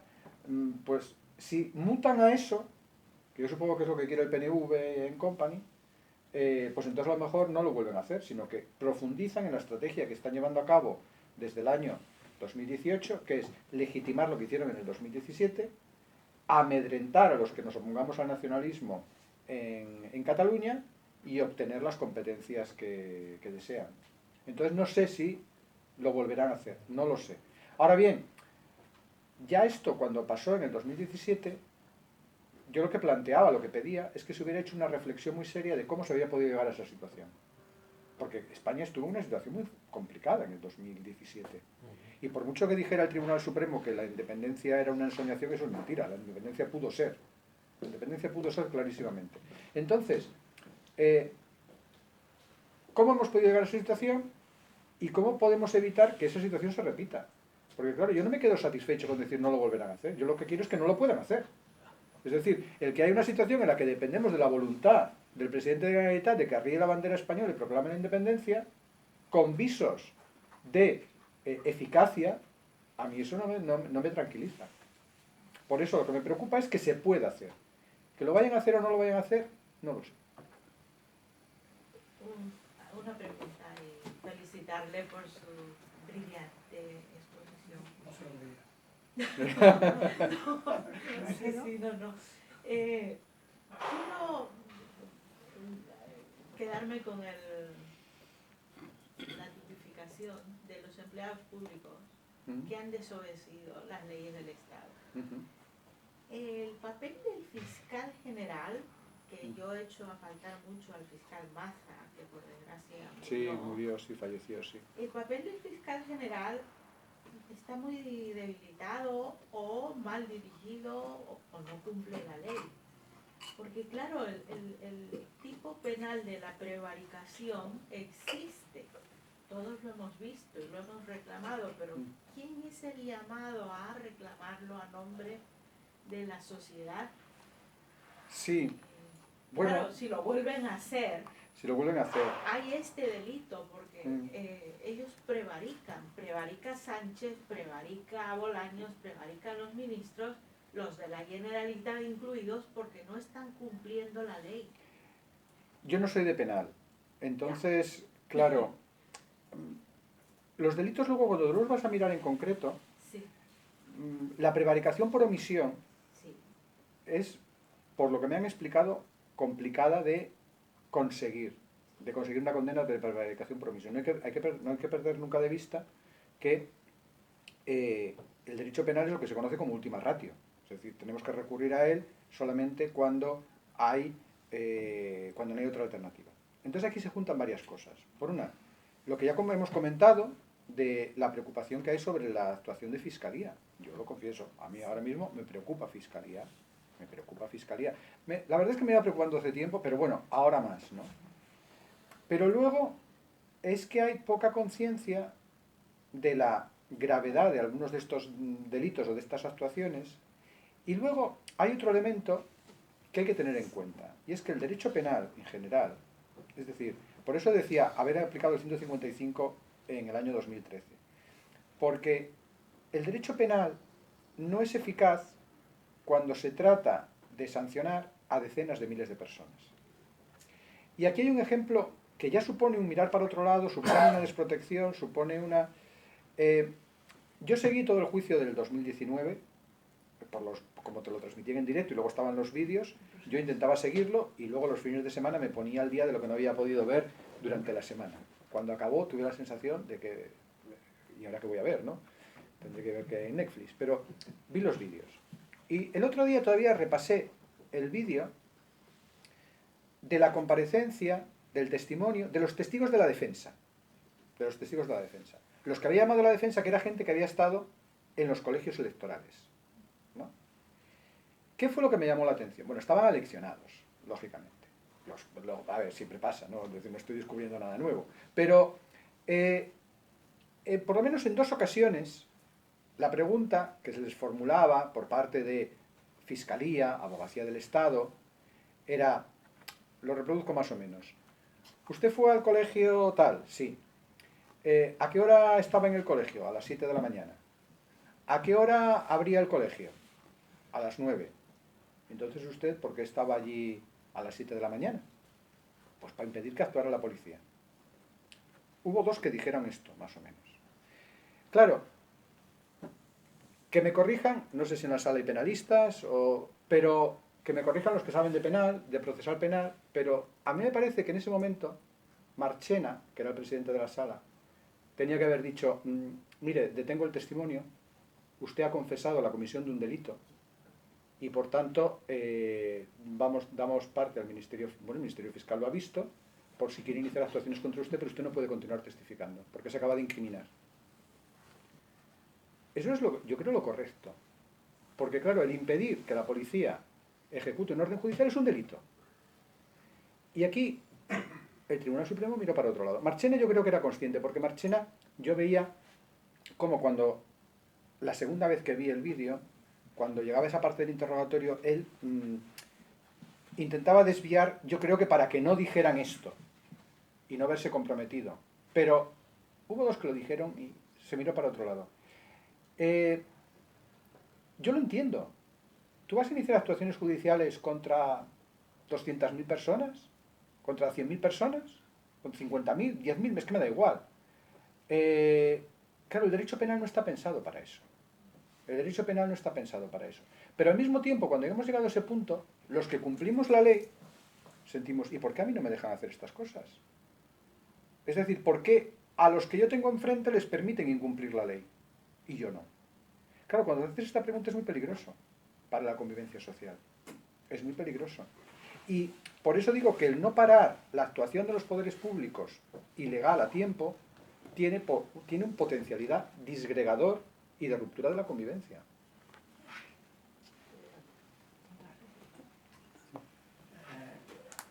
Los antecedentes cuando Puigdemont salió de Dinamarca a Alemania, hubo una orden de detención. Sí. Y que el tribunal alemán dijo que lo tenía que dejar libre porque no estaba homologado delito de sedición en Alemania. De rebelión. Rebelión. Entonces lo acusaron de rebelión. Sí. Entonces lo dejaron, como no, Bueno, os puedo explicar no esto, sí. dejamos marchar. No, Libre- bueno, puedo libremente. explicar esto, sí, Y sí. luego, digamos, ya que estamos hablando de una ley de amnistía, ¿cómo es esto que la mayoría más uno no es una mayoría cualificada, las 3/4 partes de las Cortes? Porque esto Sí. nos incumbe a todos, ¿no? Ujú. O sea, y aparte, la ANC dice, todo lo que ha dicho los banderines que ha vendido, amnistía, o sea, todo se ha cumplido. Sí, O sea, y luego vendrá el ellos referéndum. tenían la razón, o sea, no Sí, nosotros. exacto. ¿Qué dice? Oye, nosotros vamos a hacer lo que nos sale el referéndum, y si no sale mal, nos llevan a juicio, amnistía. Y lo tornaremos a hacer. Es que lo dicen, ¿eh? Lo dicen. Quiero Sí, decir, sí. yo me fío más de un independentista. Yo también. O sea, que dice, estamos reunidos para hacer lo del referéndum. Y el gobierno dice, no, esto no entra. Esto es la cuestión. Bueno, esto es... Sí, sí, no, completamente de acuerdo. Sí, yo también me fío más de los independentistas que de los socialistas. Vamos. Yo si tuviera que elegir, votaría antes a un partido independentista que al partido socialista. Lo digo así claramente. Lo de Alemania.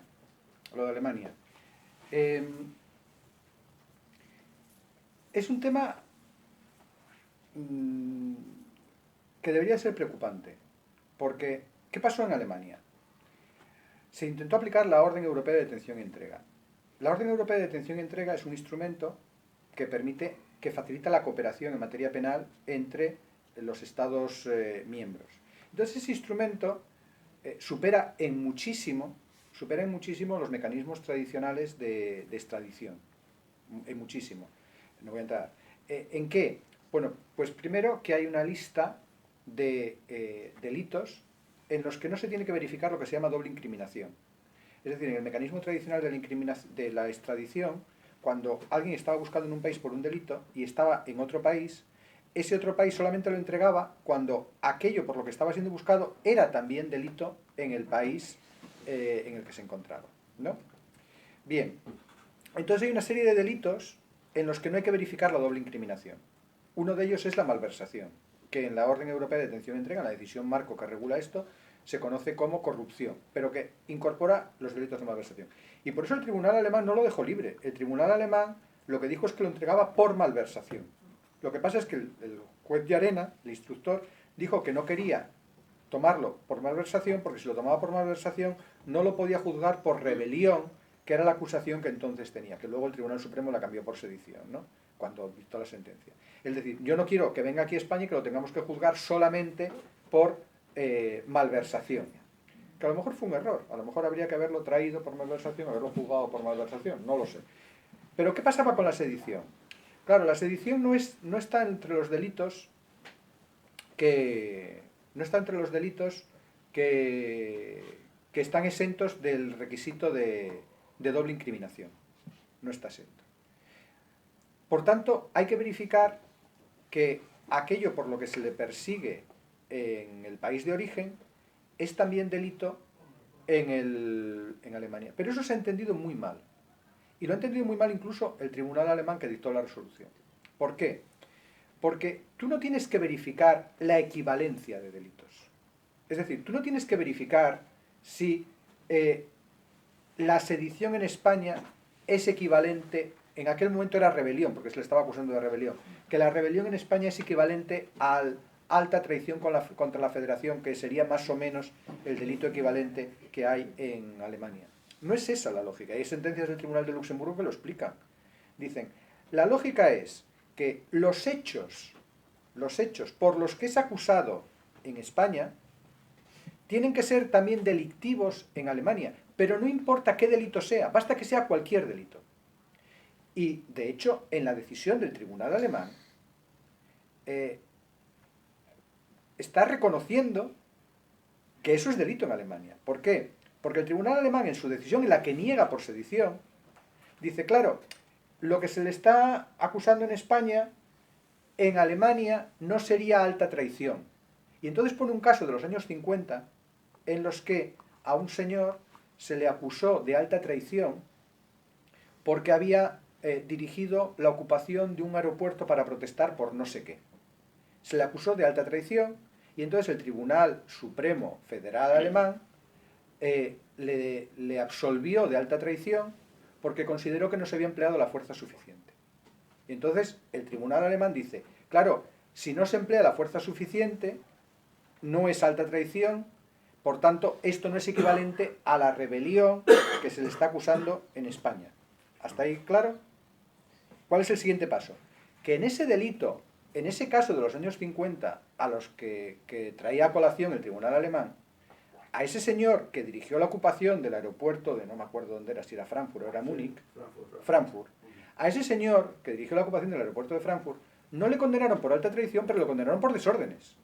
Es decir, en ese caso, esos hechos eran delictivos, de acuerdo con el derecho alemán. Por tanto, si el tribunal alemán hubiera aplicado correctamente la euroorden, hubiera dicho, estos hechos por los que se le persigue en Alemania son delito por los que se le persigue en España son delitos en Alemania.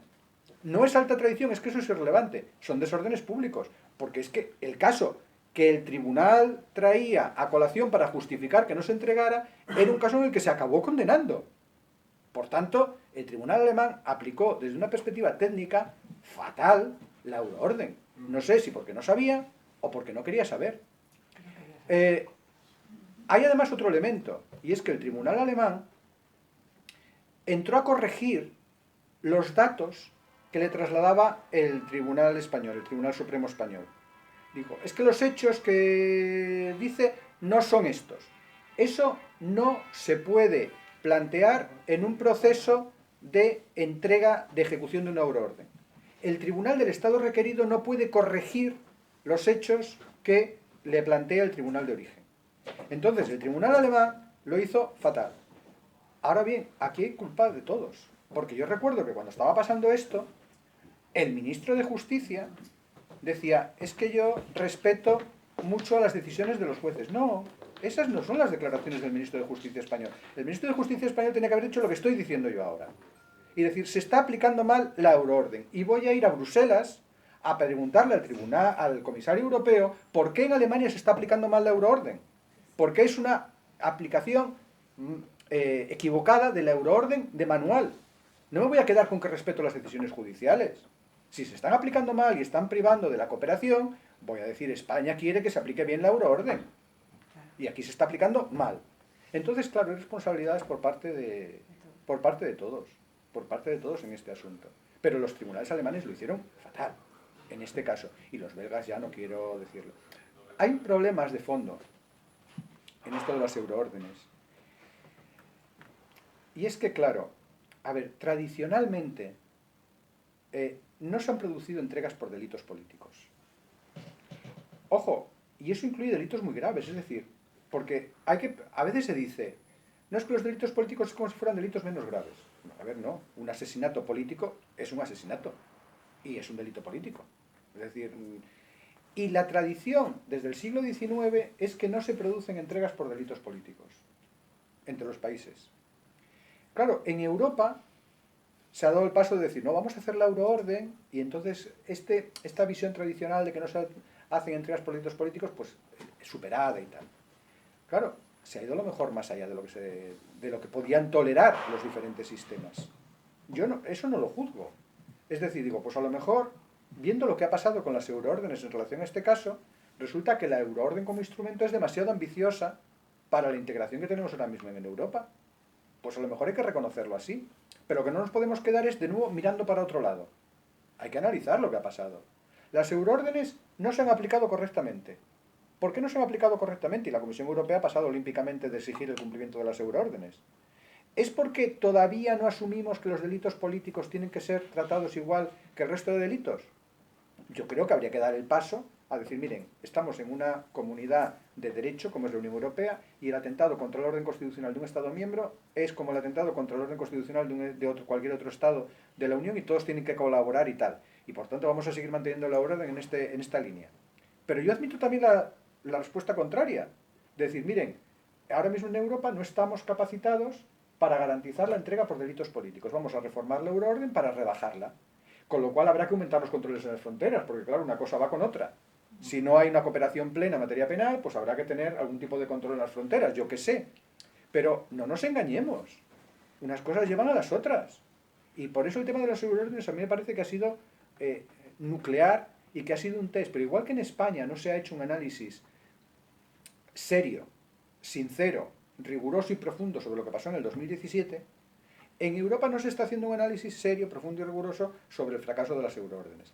Hay una resolución del Parlamento Europeo que pide modificar la euroorden y que pide incluir los delitos contra el orden constitucional de los Estados miembros, etc. Bueno, vale, puede ir en la buena dirección, veremos. Pero de momento tenemos un instrumento que va más allá de lo que parece que están dispuestos a admitir los que lo tienen que aplicar. Había una allí y hay otra aquí. Sí. Usted decide quién es la primera. Levantó usted primero la mano. Gracias. Yo quería una cosa muy básica y muy sencilla. No soy abogada y estoy viviendo acá desde hace unos cuantos años y estoy asombrada de las cosas que ocurren. Son increíbles. Quiero ir a las elecciones, las que ocurrieron ahora en julio pasado. Si un candidato dice voy a hacer tal cosa y tal cosa, y otro dice también voy a hacer tal otra, uno no consigue adherentes porque como es un facho terrible que está con Vox, no consigue adherentes, nadie le abre la puerta, entonces se tiene que quedar afuera, que el señor así se quedó afuera. Pero el otro, que compra de cualquier manera a cualquier delincuente, logra suficiente cantidad de escaños, porque viene toda la basura suelta y viene y lo apoya, pero al día siguiente no cumple con ninguna de todas las promesas que había hecho en campaña. Esa situación de mentira flagrante para toda la gente que lo votó, ¿no cuenta? ¿Por qué no cuenta? Bueno, para mí ese es el tema clave. Me acuerdo que hace ya bastantes meses participé en un debate en una televisión turca sobre este tema y, claro, había un profesor galés que defendía la posición de los nacionalistas y yo le decía esto mismo, digo, pero ¿cómo? Porque el tema central era las manifestaciones que se estaban produciendo para protestar. Y yo decía, ¿cómo esperas que la gente no se manifieste cuando al día siguiente de las elecciones estaba diciendo justo lo contrario que había dicho en campaña?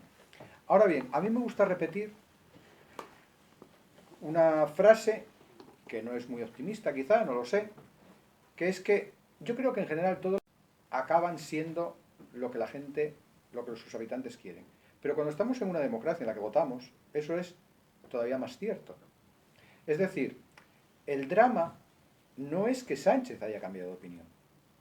El drama es que si ahora mismo hubiera elecciones sacaría 100 diputados. Es verdad. Ese es el drama. Entonces, yo creo que la tarea, ojo, y este ejemplo lo puedo retrotraer hasta donde se quiera, porque yo recuerdo que hace muchos años, cuando había los casos de corrupción del Partido Popular, digo, bueno, ¿cómo es posible que todavía sigan teniendo representación parlamentaria?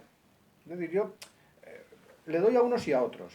Entonces ya decía lo mismo, digo, es que la sociedad tiene que tener la dignidad de sancionar en las elecciones a quien le miente, ¿no? Pero la sociedad está totalmente engañada porque todos los medios están comprados, todos. Ya, yo tengo la... No busca por otro lado. Tengo la fortuna de que no veo la televisión, pero sí, me consta. Sí. Bueno, por eso es importante el que todos nosotros, pues yo que sé, actos como este, que pueden parecer muy modestos, ¿no? Pero yo creo que tienen valor porque, bueno, yo estaba una vez en un acto en el que éramos bastantes menos y la gente estaba, uy, qué poca gente y tal. Y digo, bueno, ya somos más que en la última cena. Y fijaros cómo acabó la cosa. O sea que hay que tener siempre esperanza de que la cosa se va a diseminar y que cada uno, yo creo que cada uno tiene que hacer lo que esté en su mano. Yo es lo que intento. Y si cada uno intenta hacer lo que está en su mano, pues al final la verdad resplandecerá. Sabiendo que estamos en una situación muy complicada porque además se ha producido, y yo creo que es buscado, una profunda división en la sociedad. Que la buscan el otro día lo discutía con un compañero que me decía, sí, es que unos y otros, digo, no, vamos. Yo me gusta decir que la equidistancia es la pereza del intelecto. Sí. Es decir, no, vamos a analizar las cosas como son, qué hacen unos y qué hacen otros, porque esto de no, todos son igual, no, qué hacen unos y qué hacen otros. Y esta división ha sido buscada por una parte, porque les interesa el crear esta división. Entonces tenemos un problema de base importante, pero bueno, yo creo que si todos hacemos lo que está en nuestra mano, pues yo no sé lo que conseguiremos a medio o largo plazo, pero al menos dormiremos tranquilos, ¿no? Que tendremos la conciencia tranquila. Sí, había una mano aquí y luego allí. Perdón, porque había levantado antes la mano y luego el fondo, sí. Al explicar lo del resultado de Alemania, yo miro una decepción porque Alemania es muy suya en todo lo que es que no haya rotura de país. Entonces, me ha caído la duda, ¿qué es sedición? ¿Qué es alta traición? ¿Y qué es rebelión? O sea, ¿por qué el tribunal no consideró que no era alta traición cuando ellos lo tienen clarísimo, ¿no? Entonces, bueno, no sé dónde está. ¿Dónde está la división? Bueno, claro, la tipificación de la alta traición en Alemania, en su momento la miré, pero bueno, tampoco, ni soy de penal y mucho menos de penal alemán, ¿no? Pero, hasta donde yo entiendo, la sedición supone intentar que no se apliquen las leyes, pero sin recurrir a la violencia, mediante un alzamiento tumultuario, pero que no sea violento. Por ejemplo, bueno, y así lo entendió el Tribunal Supremo, lo que pasó el 1 de octubre era sedición.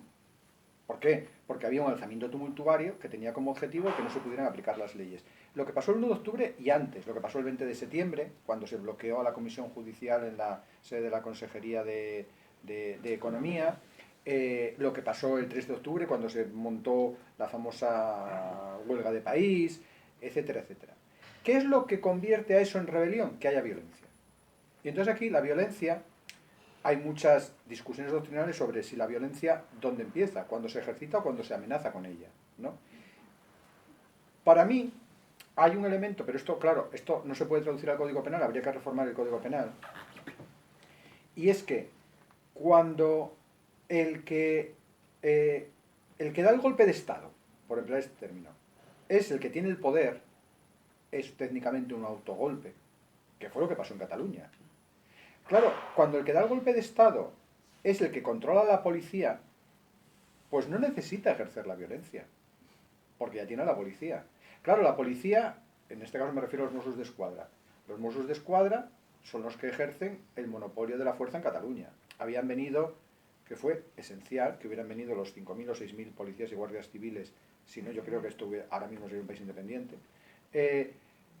Pero los 17.000 agentes de los Mossos d'Esquadra en principio estaban controlados por la Generalitat. Por tanto, la Generalitat podía dar la orden de arriar la bandera española y tenía 17.000 agentes armados para controlar el territorio. Claro, cuando tú dispones ya de 17.000 personas con pistola, no necesitas hacer un alarde de fuerza, no necesitas sacar los tanques a la calle. Por eso, en ese caso, para mí era posible introducir el elemento de violencia en lo que pasó en septiembre y en octubre, ¿no? El Tribunal Supremo fue por otra vía y, bueno, al final entendió que no había violencia y que por tanto era sedición, porque era intentar que no se aplicaran las leyes españolas, la Constitución específicamente, pero sin recurso a la violencia. Y por tanto se quedó en sedición y no en rebelión. En el caso de la alta tradición alemana, hasta donde yo sé, es más o menos parecida a la rebelión. Solo que la jurisprudencia alemana exige que sea una violencia tal que sea susceptible de quebrar la voluntad del poder público. Lo cual, claro, es un nivel muy alto, porque ya nos llega al punto en el que no se va a penar nunca la alta tradición. Porque si la violencia tiene la capacidad suficiente de quebrar al poder público, pues triunfará, y lógicamente no va a juzgar a nadie, y si no la tiene, pues no triunfa, y por tanto, por propia definición, ya no será alta traición. Pero eso lo tienen que resolver los alemanes, de cómo tienen tipificada la alta traición. Lo que yo reprocho al tribunal alemán es que no tenía que haber hecho este ejercicio de buscar la equivalencia, sino que tenía que haberse centrado no en el delito, sino en los hechos, y a partir de los hechos ver si esos hechos eran punibles en Alemania, aunque no fuera por alta traición, aunque fuera por otro tipo de delito, que lo eran, porque de hecho se penaron como desórdenes públicos. Si eso que pasó aquí hubieran sido desórdenes públicos en Alemania, aunque aquí se tipificaran de una manera y en Alemania de otra, tenían que haber entregado a Puigdemont. Y lo que pasó el 6 y el 7 del Parlamento de la Declaración Unilateral de Independencia, ¿dónde está? ¿Es alta traición esto? Bueno, en España no existe el delito de alta traición en este contexto. O es sedición o es rebelión. Sería sedición esto. Sí, bueno, lo veo dudoso porque es quienes se alcen pública y tumultuariamente. Era, porque ahora no es delito de sedición, era, en su caso. Pero, claro, desconectado de otros elementos, a lo mejor yo creo que no tendría tipificación. Tendría tipificación en el momento en el que lo que pasó el 6 y el 7 de octubre se vinculaba con un plan en el que habría presencia en la calle, la celebración del referéndum, etcétera, etcétera, etcétera. ¿Sí? Más o menos. No lo que dices tú, sino cómo pudieron prever tanto. Porque ¿Quiénes? Los nacionalistas lo tenían todo absolutamente 6 y programado. 7 declararon que era El independiente. 6 y 7 hicieron las leyes que les justificaron, y además lo hicieron de manera tal que convocaron el referéndum inmediatamente para que no diera tiempo a que llegara una resolución del Tribunal Constitucional que lo prohibiera para no incurrir en delito de desobediencia. Lo tenían todo absolutamente planificado. Pero ojo, no secreto. Es decir, yo durante el año 2017, estuve cansado de oír en el Parlamento de Cataluña, entonces yo tenía mucha afición a seguir las intervenciones del Parlamento de Cataluña, cómo se explicaba detalladamente cómo se iba a dar el golpe de Estado. Pero claro, repito, miramos para otro lado. ¿Había una pregunta ahí al fondo? Sí. Bueno, dos cuestiones. Una, que ellos ahora mismo, pues hay una división en la sociedad, pero ellos juegan con la amnesia, es decir, que te olvidan. Al día siguiente, las cosas malas como que nos olvidamos, ¿no? Sí. Si no lo repites, Sí. pues la gente lo olvida, ¿no? Al día siguiente te sacan otro tema y entonces ellos juegan con la amnesia de la sociedad. Sí. Y entonces luego otro tema es, si se aprueba la amnistía, les da la amnistía, el Estado, digamos que olvida los delitos que han cometido, ¿no? Sí. Digamos que decide que se han equivocado, ¿no? Que el Estado se ha equivocado y los ha juzgado mal. Totalmente, sí. Entonces, les tenemos que indemnizar, es decir, a la gente Ya lo han la pedido. gente, por ejemplo, que ha pasado unos años en la cárcel, digamos, nosotros tenemos que indemnizarle por esto, o vamos a tener que hacerlo. De la amnistía no se deriva que tengan que indemnizarse, pero en su lógica, bueno, lo resumía muy bien Miriam Nogueras. Esta gente lo pagará y no solamente los jueces. Es decir, lo que quieren es una reparación total, que nosotros doblemos la cerviz, que se nos juzgue a nosotros, y si en algún momento piden indemnizaciones, pues... Ojo, indemnizaciones, nosotros tenemos que ser conscientes, claro, a nosotros esto nos cuesta tanto el verlo, pero aquí en Cataluña, desde hace décadas, existe un régimen del que vive mucha gente. Es decir, que de una manera u otra se consiguen indemnizaciones. Es que yo me acuerdo, era un artículo en el Ara, en un momento en el que se había producido unas disputas entre Junts y Esquerra y estas cosas, bueno, esto que es permanente, ¿no? Pero era, no me acuerdo quién era, uno que es articulista, que trabaja en alguno de estos chiringuitos que tienen montados, pues yo qué sé, para la defensa del catalán o de la cultura catalana, yo qué sé. Y entonces en un momento dado, la tesis del artículo era que a consecuencia de estas disputas se estaba echando a gente pues ya no me acuerdo si era gente de Junts, de medios que estaban controlados por Esquerra, o si estaba echando gente de Esquerra, de medios que estaban controlados por gente de Junts. Y dice, oye, no podemos llegar al punto de que nos hagamos daño en las cosas de comer. Claro, para nosotros que vivimos en la parte de la sociedad que no recibe eso, nos parece alucinante. Yo no he cobrado nunca por un artículo de los que he escrito, ni muchísimo menos. Pero es que, claro, en la otra parte de la sociedad hay mucha gente que no es que tenga formalmente una indemnización, pero que está subvencionada para hacer lo que están haciendo. Vive eso. Claro, viven de eso, pero mucha gente, hasta el punto de que puede publicar un artículo en el Ara quejándose de que no podemos llegar al punto de que por una disputa entre estos dos a mí me quiten el pan, Claro, esto visto desde nuestra perspectiva, que somos los excluidos, nos parece alucinante, pero está en la misma sociedad que compartimos. Sí, quizá... Me pido la palabra. Sí, iba a decir yo Sí, que- porque tenemos ya que ir acabando. Bueno, nada, muchas gracias por la conferencia. Yo me esperaba que sería así de buena, o sea que no tenía ninguna duda. Y no me quedan dudas. Bueno, sí, me quedan dudas sobre cuántos jueces plantearon la cuestión prejudicial, qué recorrido tendrá eso, etc. Yo quisiera, volviendo atrás al tema este, a mí se me quedó clavada la espina de la sentencia del Supremo, no solo por lo de la ensoñación y tal, que me parece que es una pifia, aparte que entra en consideraciones de tipo psicológico que son totalmente ajenas al mundo del derecho, ¿no? Pero bueno, yo tengo bastante relación con Jiménez Villarejo y él estaba de acuerdo totalmente conmigo, bueno, yo con él, de que la condena justa de esta gente era por rebelión en grado de tentativa. Sí, sí, sí. Rebelión en grado de tentativa. La calificación tenía que haber sido esa y en todo caso, por aquello de tener un gesto, pues haber puesto las penas en la franja más baja de Sí, tal. sí, sí, sí. Hicieron al revés, que creo que es Hicieron lo al revés, peor sí, que sí. podían hacer. Califican por un delito inferior al que realmente era y les ponen las penas en la franja más alta. Sí. Claro, aquello fue un desastre total. No entiendo yo cómo, en fin, juristas con... Y no quiero naturalmente apuntarme ninguna medalla, pero recuerdo que por aquellas fechas, claro, yo me he leído a Hans Kelsen, ¿no? Y aquello fue un golpe de Estado. Sí. Sin entrar en códigos penales concretos, esto entra de lleno, de manual, en un golpe de Estado. Alteración de una Constitución por medios no contemplados en la Constitución. Totalmente, Es sí, sí. descarado.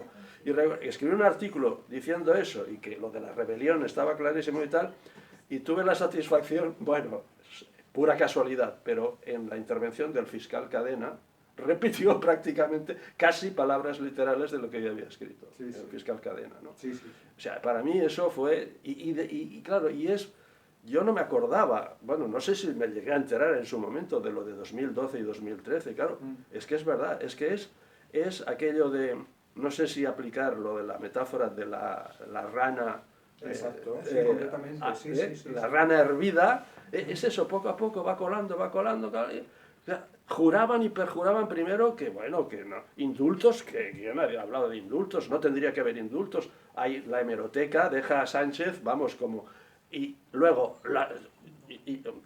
como viene, cambiar el Código Penal, pero eso ni hablar, amnistía, impensable, el Bolaños, claro, Bolaños, con ese apellido, no hace más que contar bolas, una detrás de otra. Bueno, lógico, ¿no? Debe ir... Entonces, es que es absolutamente... directamente es gente que no tiene vergüenza, o sea, no se les cae la cara de vergüenza de decir en el minuto 0 y en el minuto 1 no, tal. Bueno, si me permites, yo leí de muy jovencito 1984, Sí. la novela de Orwell. Yo también, sí. Y la verdad es que no hay nada, por malo que sea, que no tenga cosas buenas, ¿eh? Hasta luego. Que tenga cosas buenas. Y yo en estos últimos años he entendido cantidad de cosas que pensé que nunca iba a entender, para mi desgracia. Entre otras cosas, muchas cosas que me contaban mis abuelos de los años 30, que nunca entendí y que ahora las entiendo, por desgracia, perfectamente.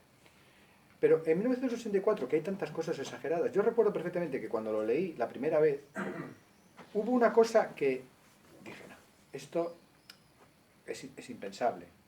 Y no era lo del 2 más 2 es 5 ni nada de esto. Lo que me parecía impensable en la primera lectura que hice en 1984 era el momento en el que hay un meeting, ellos están en guerra contra Eurasia, ¿no? Y el meeting es porque los de Eurasia nos están fastidiando, porque son unos bárbaros, no sé qué. En mitad del meeting cambian las alianzas y entonces Eurasia pasa a ser aliado y el enemigo es Austrasia, me parece, los del otro lado. Sí. Y en mitad del meeting empieza a decir, porque los de Austrasia son unos bárbaros, que no los aliados, los de Eurasia son nuestros grandes aliados y tal, y todo el mundo aplaudiendo, Y yo eso, que cuando lo leí la novela digo, esto es absolutamente increíble, es lo que está pasando ahora. Es lo que está pasando ahora. Porque gente que hace 2 meses me decía, la amnistía es una aberración, ahora me llaman facha por criticar la amnistía. Es así. De tal manera que, repito, no es nada malo que no tenga algo bueno. Hasta esto de 1984 hemos podido entender, para nuestra desgracia. Muy bien. Aquí había... Yo quería decir una cosa muy básica. A mí me sorprende que en un país, de un lugar que la pero bueno, en un país que luego las discusiones que se dan en el Parlamento y demás, y donde cada parte tiene la libertad de expresar y a veces deja entredicho muchas cosas de lo que digo otro, y queda muy definido, dice, bueno, como que están cuestionando a fulano y todavía fulano todavía sigue ocupando un cargo, a pesar de las barbaridades que han señalado. Pero bueno, lo que más me asombró es, como dice, cómo al final se hizo una confabulación para que en medio de unas elecciones, que evidentemente el PSOE iba a perder porque ganó más el PP, a pesar de eso hizo esta alianza por una amnistía para poder mantenerme en el poder. Vaya, es por decir, aberraciones dentro de las aberraciones. Una de las cosas que siempre me ha preocupado es el papel que juegan los medios y también quién habla dentro de los medios. Porque el caso más anecdótico para mí sigue siendo el señor Goebbels. ¿Cómo fue que él, creo, no me acuerdo si eran 9 o 11 aspectos que él marca cómo usted se debe proyectar para manejar la mentalidad de las personas? Independientemente del contexto social, que es el socioeconómico político que pasó a Alemania, que salió de la Primera Guerra, quedó bajo una situación de devastación y endeudar la población que no era culpable de lo que pasó, pero bueno, y manejó ese contexto a caer en un gobierno totalitario completamente y terrorífico. Uno de ejemplos. Y como esa persona maneja una serie de elementos que es aplicable no solamente a Alemania, lo puede decir que lo hayan aplicado mucho más en otras partes del mundo. Es lo que quiero decirle como ejemplo. Y eso es una de las cosas que a mí más me preocupa. Como a veces, y lo digo porque eso me pasa a veces en el seno de la familia, que yo discuto a veces con mi hija.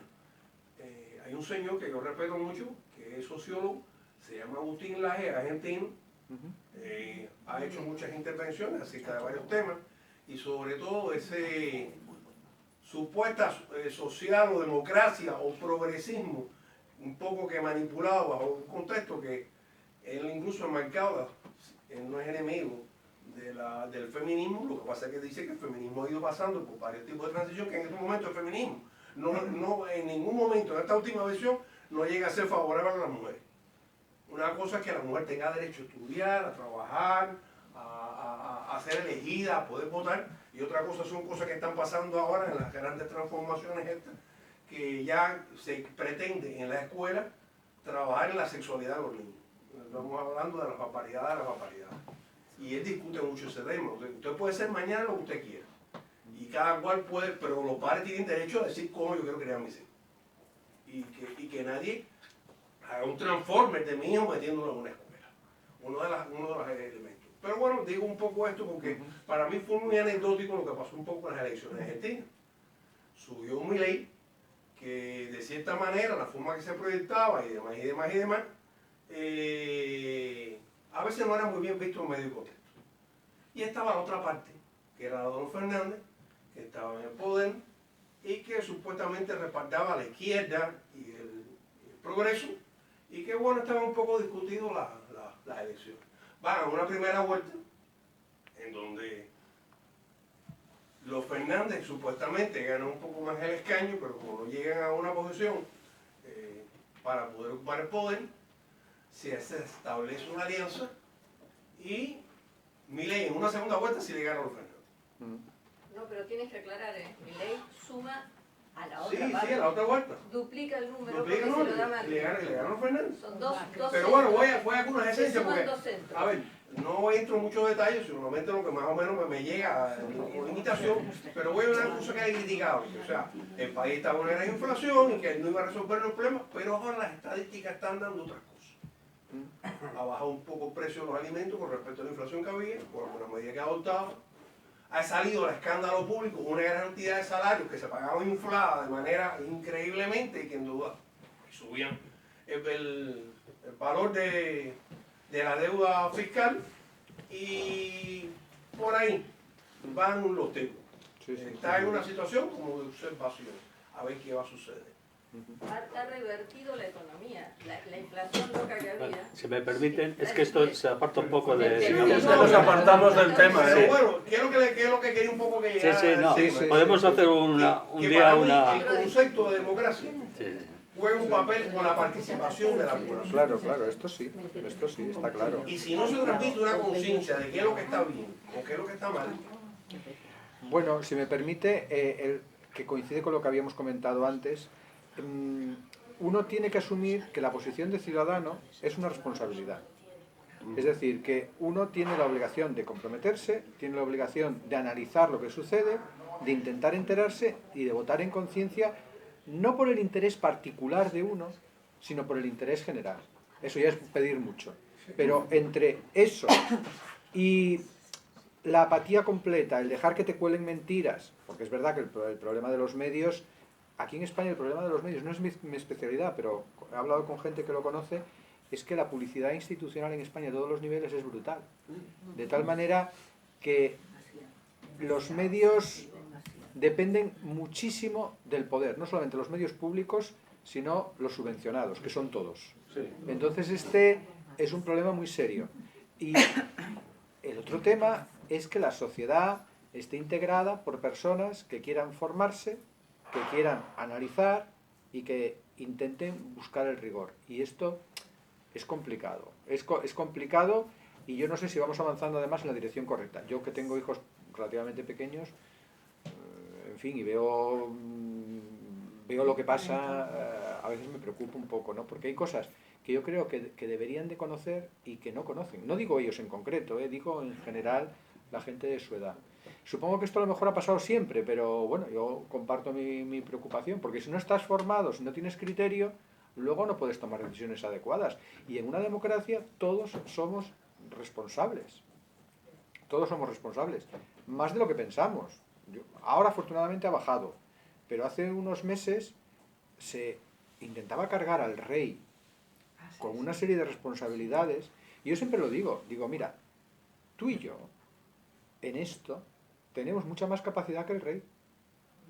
El rey tiene un papel constitucional en muchos aspectos mucho más limitado que el de cualquier ciudadano. Nuestra responsabilidad es mayor que la que tiene el rey.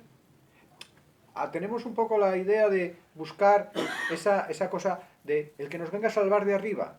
No, somos ciudadanos y la salvación, la solución, saldrá de nosotros. Si sale, no saldrá de otro sitio. Muy bien. Bueno, pues damos por cerrado. Tenemos que agradecer enormemente la intervención. Ojalá te tengamos muchas veces, Rafael. Bueno, si queráis. Ha sido estupendo en todos los sentidos. Y bueno, no sé si sabéis que Rafael fue presidente de Sociedad Civil Catalana. Hace ya un tiempo, pero fue presidente.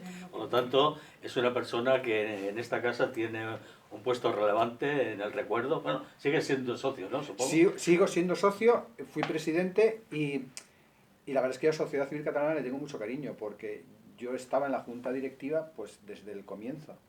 Es decir, me acuerdo de cuando Sociedad Civil Catalana era lo que decidíamos las 13 o 14 personas que estábamos en aquel momento en la junta, cuando estaba empezando, antes del acto del Teatro Victoria. Y claro, el ver que Sociedad Civil Catalana ha hecho lo que ha hecho, que tiene el papel que tiene en la sociedad, que tiene la capacidad de convocatoria que tiene, pues a mí me llena de satisfacción. O sea que estoy encantado y me invitáis las veces que queráis. Pues un cordial...